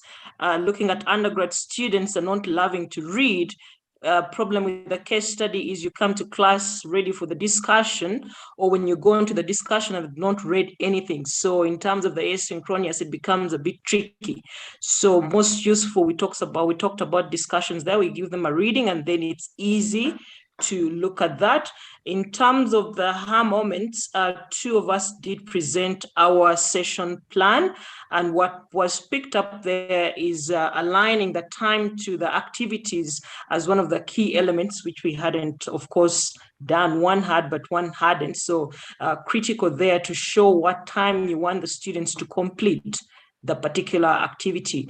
Also, the other critical thing that came up was in the resources shared should be much as possible using online resources that you share the link to the readings so the students don't have to struggle to find the textbooks. That's pretty much it from group 4.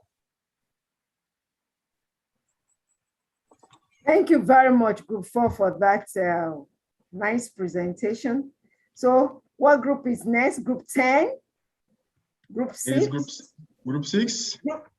Okay, please go ahead, Moses. Group 6.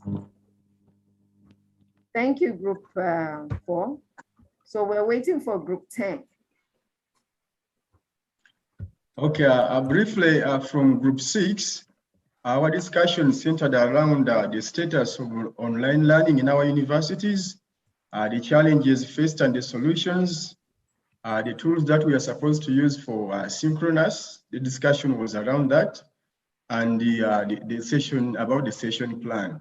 So from those discussions, here are our 2 aha moments that we can share. We realized that when we're discussing about the challenges, we learned that all the challenges we are finding are the same. So when the solution to the challenges came, we were able to learn a lot from one another on how to approach the challenges. Another aha moment came from the sharings of the session plan. Here, from the comments that were given, we were able to learn, and we're so happy to learn how we are going to compress the session plan into the micro teaching that we are going to prepare on Friday. So it was very interesting that even now, it gave us an opportunity to prepare even for micro teaching come Friday. That's what we can share from group 6. Thank you so much. Thank you very much, Moses, on behalf of group 6. Thank you for the presentation. So we now move to the last but not the least group 10. Oh, somebody says she has learned to use the Jamboard. Yeah, it's good. Group 10, can we have you? That's the only group remaining. Or is there any other group that is yet to? Okay, thank you. Group 5. We still Group have 5. group 5. Oh, so Yes. it must be group 5. So let's have you, please. Go ahead. Thank you very much.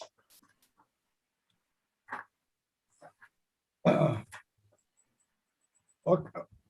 Our question was about using innovative strategies, role plays, and simulations.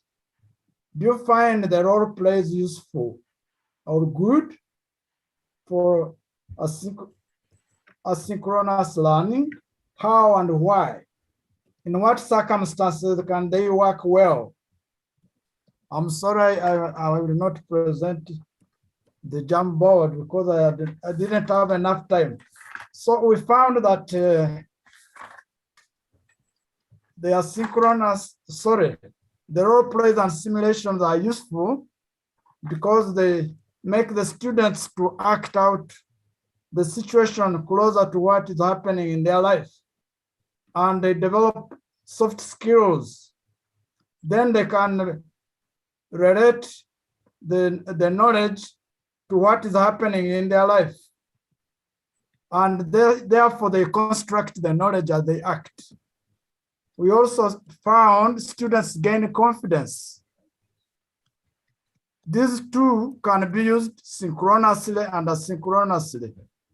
But some of our members said they don't use that because in their course, they have never encountered that method. So they are going maybe to adopt it.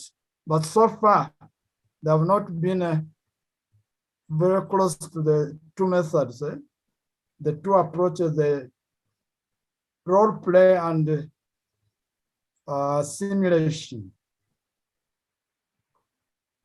Lastly, the aha moment. When the members found that they can be able to prepare a session plan and deliver it, that was the aha moment, at least for one of our members who presented. We critiqued the presentation of the member, and we found that we have learned a lot from that. the member had done a very thorough job in preparing the plan. So we liked it, and it has given us more hints to improve on our preparation. Thank you very much for listening. Thank you very much, Group 10. Thank you very much. Group 5, huh? I mean, Group 5, rather. I assume Yes, Group 10 was the point of confusion between 1 and 10 the other time. Colleagues, do we have any group that has not been taken? If not, I think with that, we have come to the end of this plenary session. Before we move on, I'd like to hand over to Natasha to make her comments. Oh, Group 10 is still there. Oh, sorry. Group 10, let's have you. I was wondering, I thought we already have 10 groups, 10 presentations. Group 10, Maureen, are you presenting on behalf of Group 10? Maureen?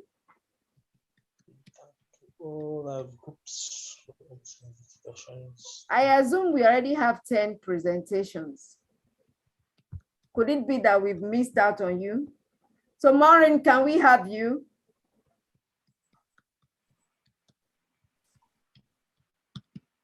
Group 10?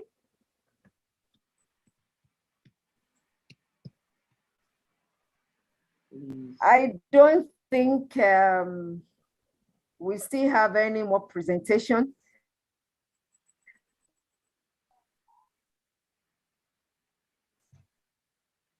So far, any groups have presented? Based on my own count. Just go ahead. If we do, well, Maureen, thank you all very much to all the group for the presentation. Okay, thank you for the presentation and thank you for sticking to time. We really appreciate that. Now I hand over to Natasha. Thank you so much, Bookie, and thank you and well done. Big ups. Let's show with the reaction some appreciation to all of our groups. You know, this is a quick feedback that we can instantly give to our students as well.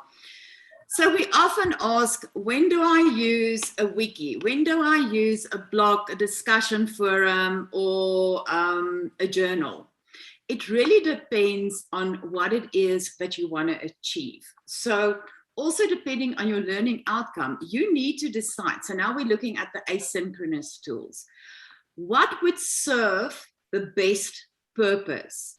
Now I'm going to give you just some practical examples that I am using.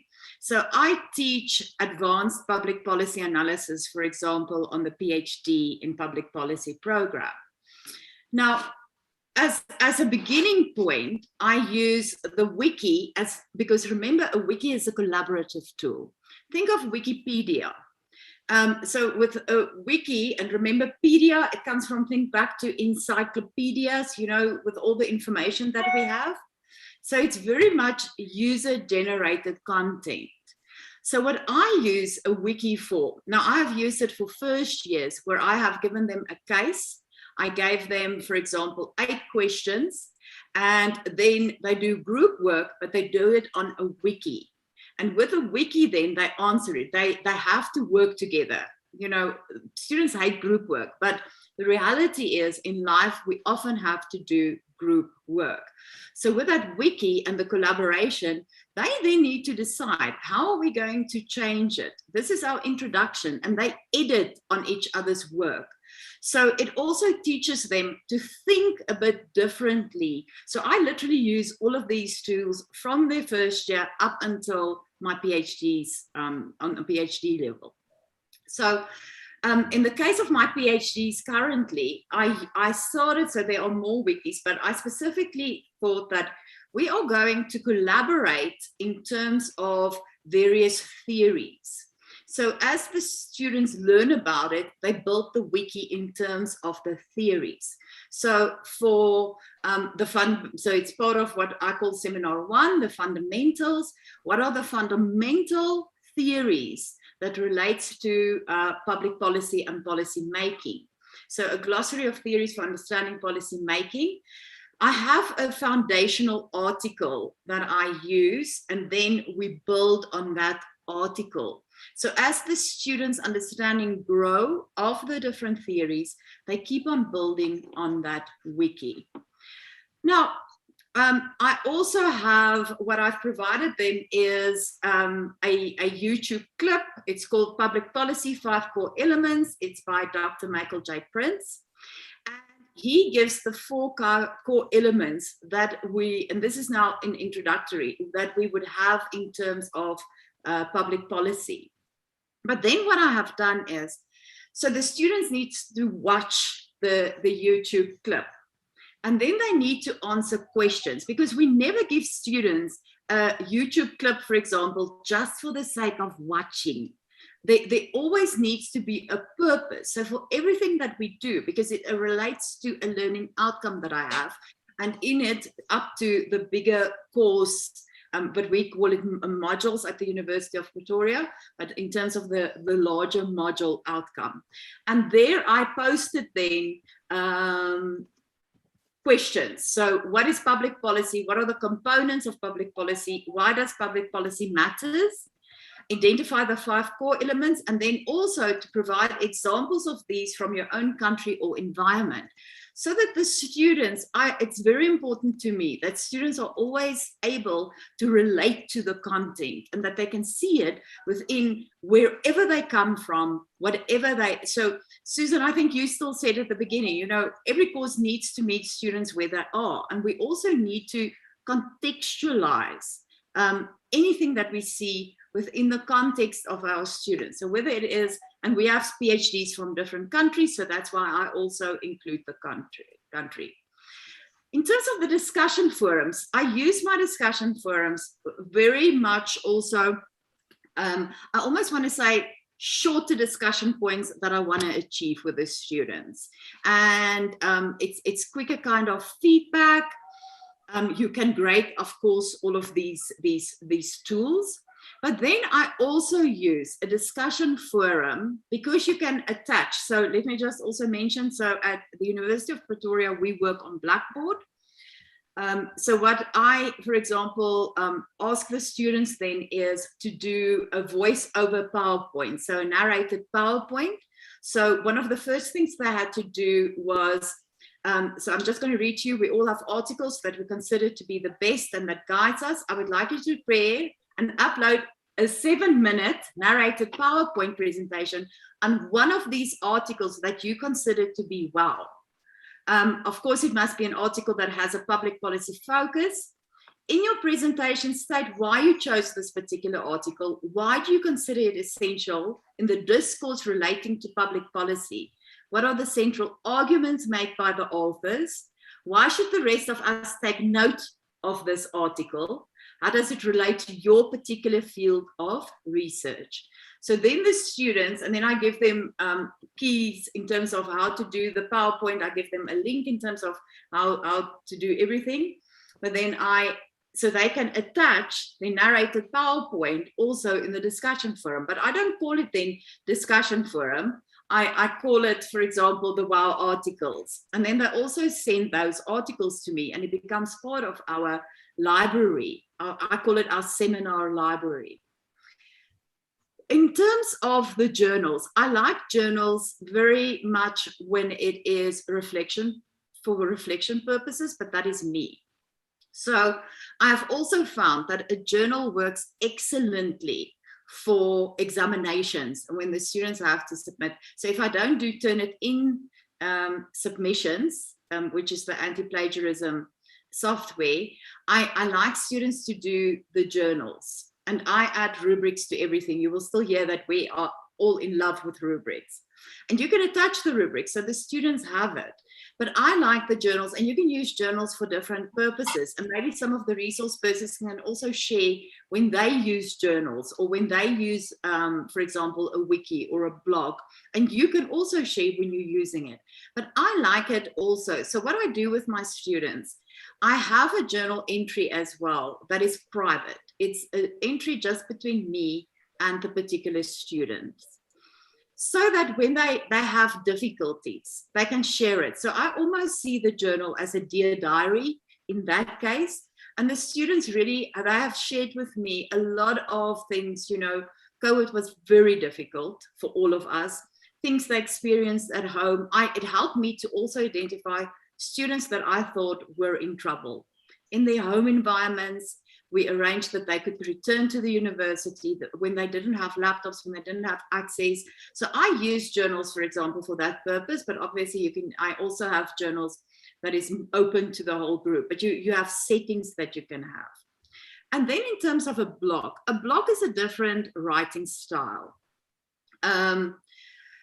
And you have bloggers, and Didi also gave a great explanation on the LMS in terms of the differences between, Didi was it wikis and blogs. But then in terms of a blog, I like students to use a blog like a blogger, so like a news piece. So I have now, and I'm looking at this, read Peter John's article on theories of policy change and variation reconsidered, a perspective for the political economy of public policy. And considering all the various other theories you came across to date, write a 600-word blog piece where you advocate what the next wave is. So Peter John refers to waves in terms of political economy and public policy. So I'm forcing the students in the blog to come up with the new wave, what they predict to be the next wave. And then also I say it is imperative that each student needs to engage intellectually with at least one other student's work. That means that every single blog post must have a response. Once you have responded to a blog, you're welcome to engage with others, get those thinking juices going. PS, think of an interesting title for your blog.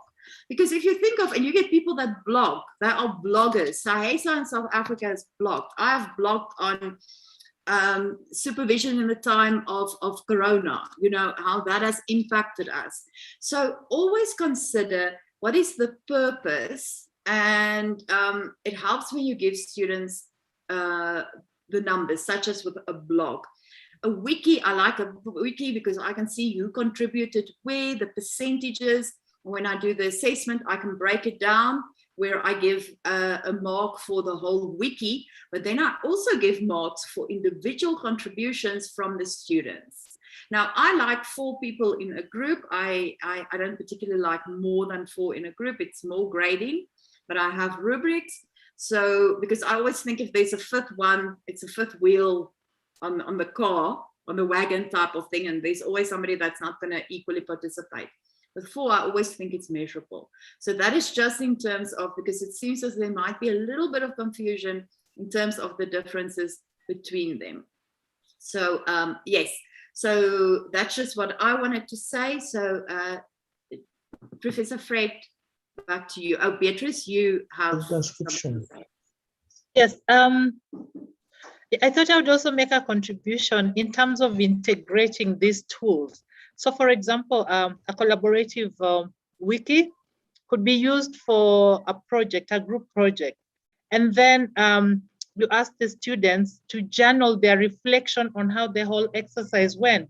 You know, maybe, you know, what do they think about the points, the richness of the discussion, who contributed, who was kind of laid back, and what can we even do to make them engage more in the discussion? Thank you. Thank you. That's important. I literally use journals for a reflection tool, like Beatrice has said, Mama PedaL has said. So with a practical module, so the students do the e-portfolios like you guys are doing, or all of us are doing. We all have e-portfolios. But then in the journal tool, I want them to reflect on their journey. And I actually use the journals. So we used to have journals where they would type it or write, and now they do it electronically. And I actually use the journals and I code it in Atlas TI. So I use my teaching practice also for my research. You have to work smarter, not harder. So you have the information, so you can use it. Okay. Professor Fred, Thank you very much, distinguished colleagues. I want to salute Natasha, Susan, Jared, Bessie, Haemba, and Kola for wonderful session. So participants, we may entertain some questions, clarifications. I would request that just click the icon where you raise your hand, then I will pick you, and please ask very precise questions to any of our presenters in that order. You can ask any question, and then the presenters will respond. Any questions, clarifications on the session? Hello, Professor Jonyo. Yes. Kindly allow me to address myself to a question that was raised last week, Tuesday. Okay, go ahead, Prof. Because we cannot leave it in abeyance. It's just that when Dr. Mganda called me in, I think the person who had asked the question had left. But now, regardless of whether the person who asked the question is in now or not, allow me to answer it, Prof. Okay, go ahead, Prof.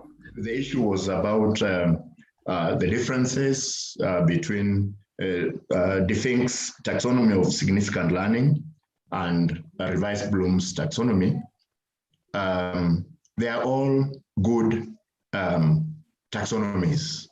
Indeed, there are more than 7 taxonomies, but we cannot use all of them. There is the 6 facets of understanding, which talks about explaining, interpreting, applying, having perspectives, empathizing, then having self-knowledge. That 6 facets has different, about 7 or so authors, each one with their own. And then there is just a taxonomy called the New Taxonomy by 2 fellows called Mozano and Kendall. Again, their taxonomy, which they just call the New Taxonomy, is a kind of comparison between themselves and the old Bloom taxonomy. Again, we are aware of that. And then there is the taxonomy of significant learning by Definks, which is good. It talks about lasting change in the learner. Then it has 6 levels: foundational knowledge about remembering, application, critical, creative, or practical thinking, integration, that is making connection between the information, ideas, perspectives, and people. Then human dimensions, that is learning about self. And then caring, that is new about feelings and so on. Then finally, learning to learn. So you can see that it is similar to the revised Bloom's taxonomy, except for the areas of human feelings, learning about self, and caring for the new for feelings and so on. And then there is the Bloom 1956. That one, we were aware of it. Then there is the solo taxonomy, the structure of observed learning outcomes, which also goes from simple to complex, like the revised Bloom's taxonomy, talks about pre-structural, unistructural, and so on. So when we began the development of PedaL, the idea was to limit on theory. In fact, there are some participants who felt that we should not talk about theory anywhere. But then we said, no, we need a little theory in order to justify a practice. So we land on the revised Bloom's taxonomy because it encompasses taxonomies are saying. We like the revised Bloom's taxonomy because it focuses on the cognitive process and the idea of types of knowledge, because it now creates a theoretical framework which you can use when you're a teacher, to teach the cognitive domain and also the practical skills. So it's a framework that enables you to talk about cognitives, and then when you get to what we call level 3, you can talk about practicals, you can talk about procedures, you can talk about professional skills, because when we began PedaL again, it was a response to African problems. And one of the things that everybody in Africa is talking about is employment employment, employability. And finally, we landed on RBT because it's easier to apply, because we were dealing with colleagues who are not necessarily the teachers by training, but we wanted them to enjoy teaching at the level at which they teach. So sorry I've taken some time, Professor Jonyo, but thank you for the time. Yeah, thank you very much. That was a wonderful intervention, Prof. I think you have put it very clearly in terms of the clarifications. Thank you very much. Natasha, there's a question for you. How do participants get reading materials for in-depth learning about the different tools you have just explained? Natasha? Thank you, Fred. So we can share them, but I obviously would say, as we are in an online learning environment, we should also consider our university libraries and search on our university libraries. But then also in terms of, so I don't mind sharing resources, but then also remember that if you ever use Google Scholar, not just Google in general, but we can share. There is information on the LMS, but yes, if you want specific scientific information, then it's our libraries. Yes. Thank you very much. I think you have done very well. Henry, go ahead. Okay, thank you very much for granting me this opportunity to ask my question. While making the session plan, according to the template you shared with us, it was saying by the end of the learning session, students should be able. So my question is, are we planning for the students or catering for a single student in the class so that all of them understand at the same time? But because in teaching there is what we call individual differences, are we considering them as a whole class or individually? That's the question. Thank you. Susan, can you take that, Susan? I could take that, Jonyo, please. All right, go ahead. I was skipping out. I had just written to you to allow me to go. But normally we deal, as Henry saying, we refer to the learner, one, not even student, learner. So by the end of the session, the learner, the learner should be able to do blah, blah, blah. I hope that answers it, Henry. Yes, thank you. But in the planning session, you sent us the template was saying students. So I was worried about that. So sorry about that. If it's like that, then sorry. Yeah, that could be some typo. Any other question or any clarification, colleagues? We have been on this platform for quite some time. So if I also just might say that it's also university dependent, Henry. So at the University of Pretoria, so we wouldn't say the student should be able to. We say you should be able to. So when the student looks at it and they read it, they say you should be able to. So I should be able to. So student, or we use you. So it's an approach. Remember, as we said, the course design templates could be different. The session plan templates could be different, but it's also university specific. At our institution, we say you should be able to just make it a little bit more me, Natasha, should be able to. Wow, that is well explained and well demonstrated, Natasha. So is there any question, colleagues, clarification? But we are still on communication. Should there be any question that may crop once you have reflected, feel free to contact any of the resource persons for adequate response. So with your permission, allow me to hand over to Natasha once more. Can I ask a question before she comes? All right, Henry, go ahead. Okay, actually, it's not that a question. It's a question. Why should you really design? Because when I was submitting my session plan, it was rejected by the system, saying that there are certain word style that are needed for the system to accept my session plan. Is it really very ideal to have that in this learning platform, whereby you have to put restrictions on the words, style of words that are supposed to be submitted by the person who intends to submit anything that is needed to be submitted? Thank you. I'll take that. Thank you. One thing, some of these things are computer.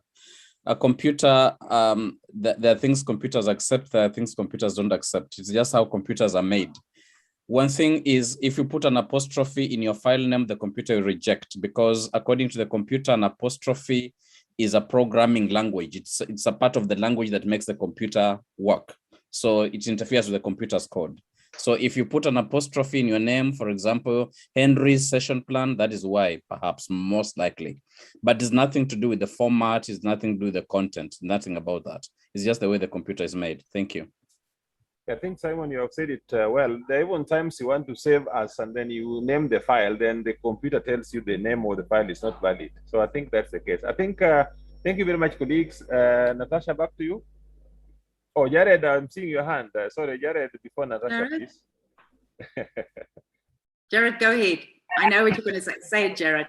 I wanted, Master. I wanted to say something about this. Sometimes I think for the session plans, we wanted like to make sure that you bring in a Word document for peer review, because we wanted to track changes such that when we give you the feedback, you can be able to know what is it we wanted. So it's really not that we didn't want to be, inclusive to everybody, but if you save us, please make sure you save it as a Word document, such that the track changes implementation which are there, when they come back, you're able to see, oh, this sentence, this word. Yeah, and I think that's not too much to ask. You will appreciate when you get feedback. Thank you. Yeah, thank you. Wow. Thank you, Jared. Yes. Oh, remember, that is also an important one. If you submit a PDF, we'll not be able to give track changes in a PDF, for example. So that's why we limited to Word documents only. So, but doesn't matter the version of Word you have. All right, so Simon and the Jamboard must have spoken. Thank you very much. Natasha? Yes, thank you. We love jamming with Jared, as I always say. So that all of you know, Jared was the one who taught, for example, the resource persons this skill, and it's a recent skill that we have also acquired. So it's literally about lifelong learning for all of us, and we learn continuously from you, from each other, and this is why we have this community of practice, to continuously learn, ask questions. Henry, consider how you save it. I've seen it happen with my students as well. So the format, how they save it, and then I can't open it. The moment it says go and search on the internet to open the file, I know it was saved in some kind of weird format. Sometimes I have found that students might even use their phones to do their assignments, and the way that they save it and then load it to the system, there's some kind of a disconnect that happens. But what we are focused on today is the different innovative pedagogical strategies, and we really encourage you to use it. And we obviously know, and you've received mails from me, we are all busy, but go and practice what we are preaching. And one of the ways in which we are seeing that you are practicing it will be on the 24th, which is Friday. And it is then with a micro teaching that we're going to see how you are putting in place what you have learned. So it's your opportunity to showcase your ability. It's kind of like it's your ability to shine. So come and show us what you have learned in 7 minutes. I know, 7 minutes. I can't do anything in 7 minutes, but I promise you, you can do it in 7 minutes.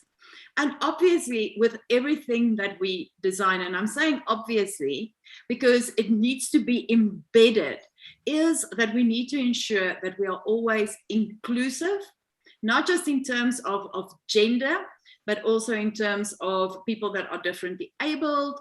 So we need to always remind that. And it's always important to, for example, through your disability units, also to establish if you have students with particular difficulties that they are experiencing, and then you can cater your classes, your online classes, to also be inclusive. And that is a very important aspect for our PedaL list.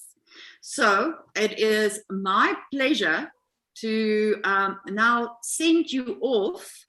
Thank you so much.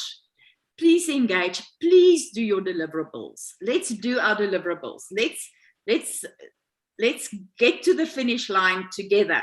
Let's do our deliverables. I know every resource person know it's crazy. Our calendars also are really full, but you deserve this time. You are making this time. You deserve this time, because in the end, you are upskilling yourself, but you are also, I promise you, going to be a more effective lecturer in terms of pedagogical strategies, for example, to your students. And don't be afraid to practice. I see this as a huge sandbox, and we play in the sandbox. And, you know, sometimes the little thing that we build doesn't work, and it's okay, because we learn from that. And from learning from our own mistakes, we can only make it better. So Mama PedaL, give us the pasha so that we can take us home, Mama PedaL, take us home. So first the photo. Thank you, Natasha. First the photo. Simon. So switch on your cameras. Remember, look at the light. What are the students seeing? Because what they are seeing is what you are now seeing. So let's look at, my fringe. Mama PedaL looks very shy. Mama PedaL. I'm always so overwhelmed with joy when, I'm pedaling around across the continent with colleagues. Yes. Maybe that's how I look when I'm excited, shy. We know better.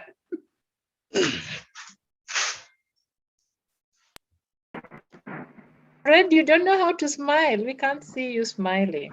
No, I have a problem with my systems here. The cameras just refuse to work. You tell it to work.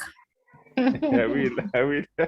And while we are smiling, I was reminded also, remember that we're going to do rubrics when we do the assessment practice. And don't forget your e-portfolios, but we are going to show that to you very soon, what the e-portfolios look like. Ooh, ooh, yay. I'm excited. Is Simon in? Please do, Edwin, go ahead. We've lost some colleagues. We are now at 79. All right. Especially many Nigerians. Yeah. All right, everybody keep smiling so I can take the photos. Edwin, we have over-smiled. Just when you can have a smile enough, you can have a smile. The brightest smile of us all. Just think of a blue monkey and then you I'm taking screen one. What is it? Oh, let me adjust mine. Garage. Jeketule was missing in action. I can see him now. How are you, Jeketule? I have to come to South Africa to see your dentist. Yeah. All right, I'm now on screen 2. My lighting is not good. Listen to we'll teach us how to screenshot like this after. Sure, we can do that. Okay, thank you. Okay. One more. Hold on. And now screen 3, the last one. Most of the people on screen 3, how's that?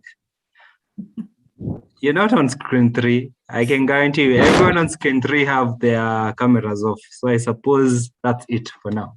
Okay, so we are not going to go without this, sharing some warmth. The who we are, the pedalists, this is us. Let's reach out to each other. Okay, let's go. 1, 2, 3. Okay. 1, 2, 3. 1, 2, 3. 1, 2, 3. 1, 2, 3. And so when you're there pedaling, Mama's hug, you're not alone. Mama is there with you. Pedal on. PedaL for our students. You're so special. Thank you very much. Thank you. Remember you, the ones who Mama. want to jam with Jare, this is your time. Jam with Jare. Not jamming, they breakout team. And Thank you. Adrian can YouTube live now. And this session, But next time before you start, you need to teach us thoroughly how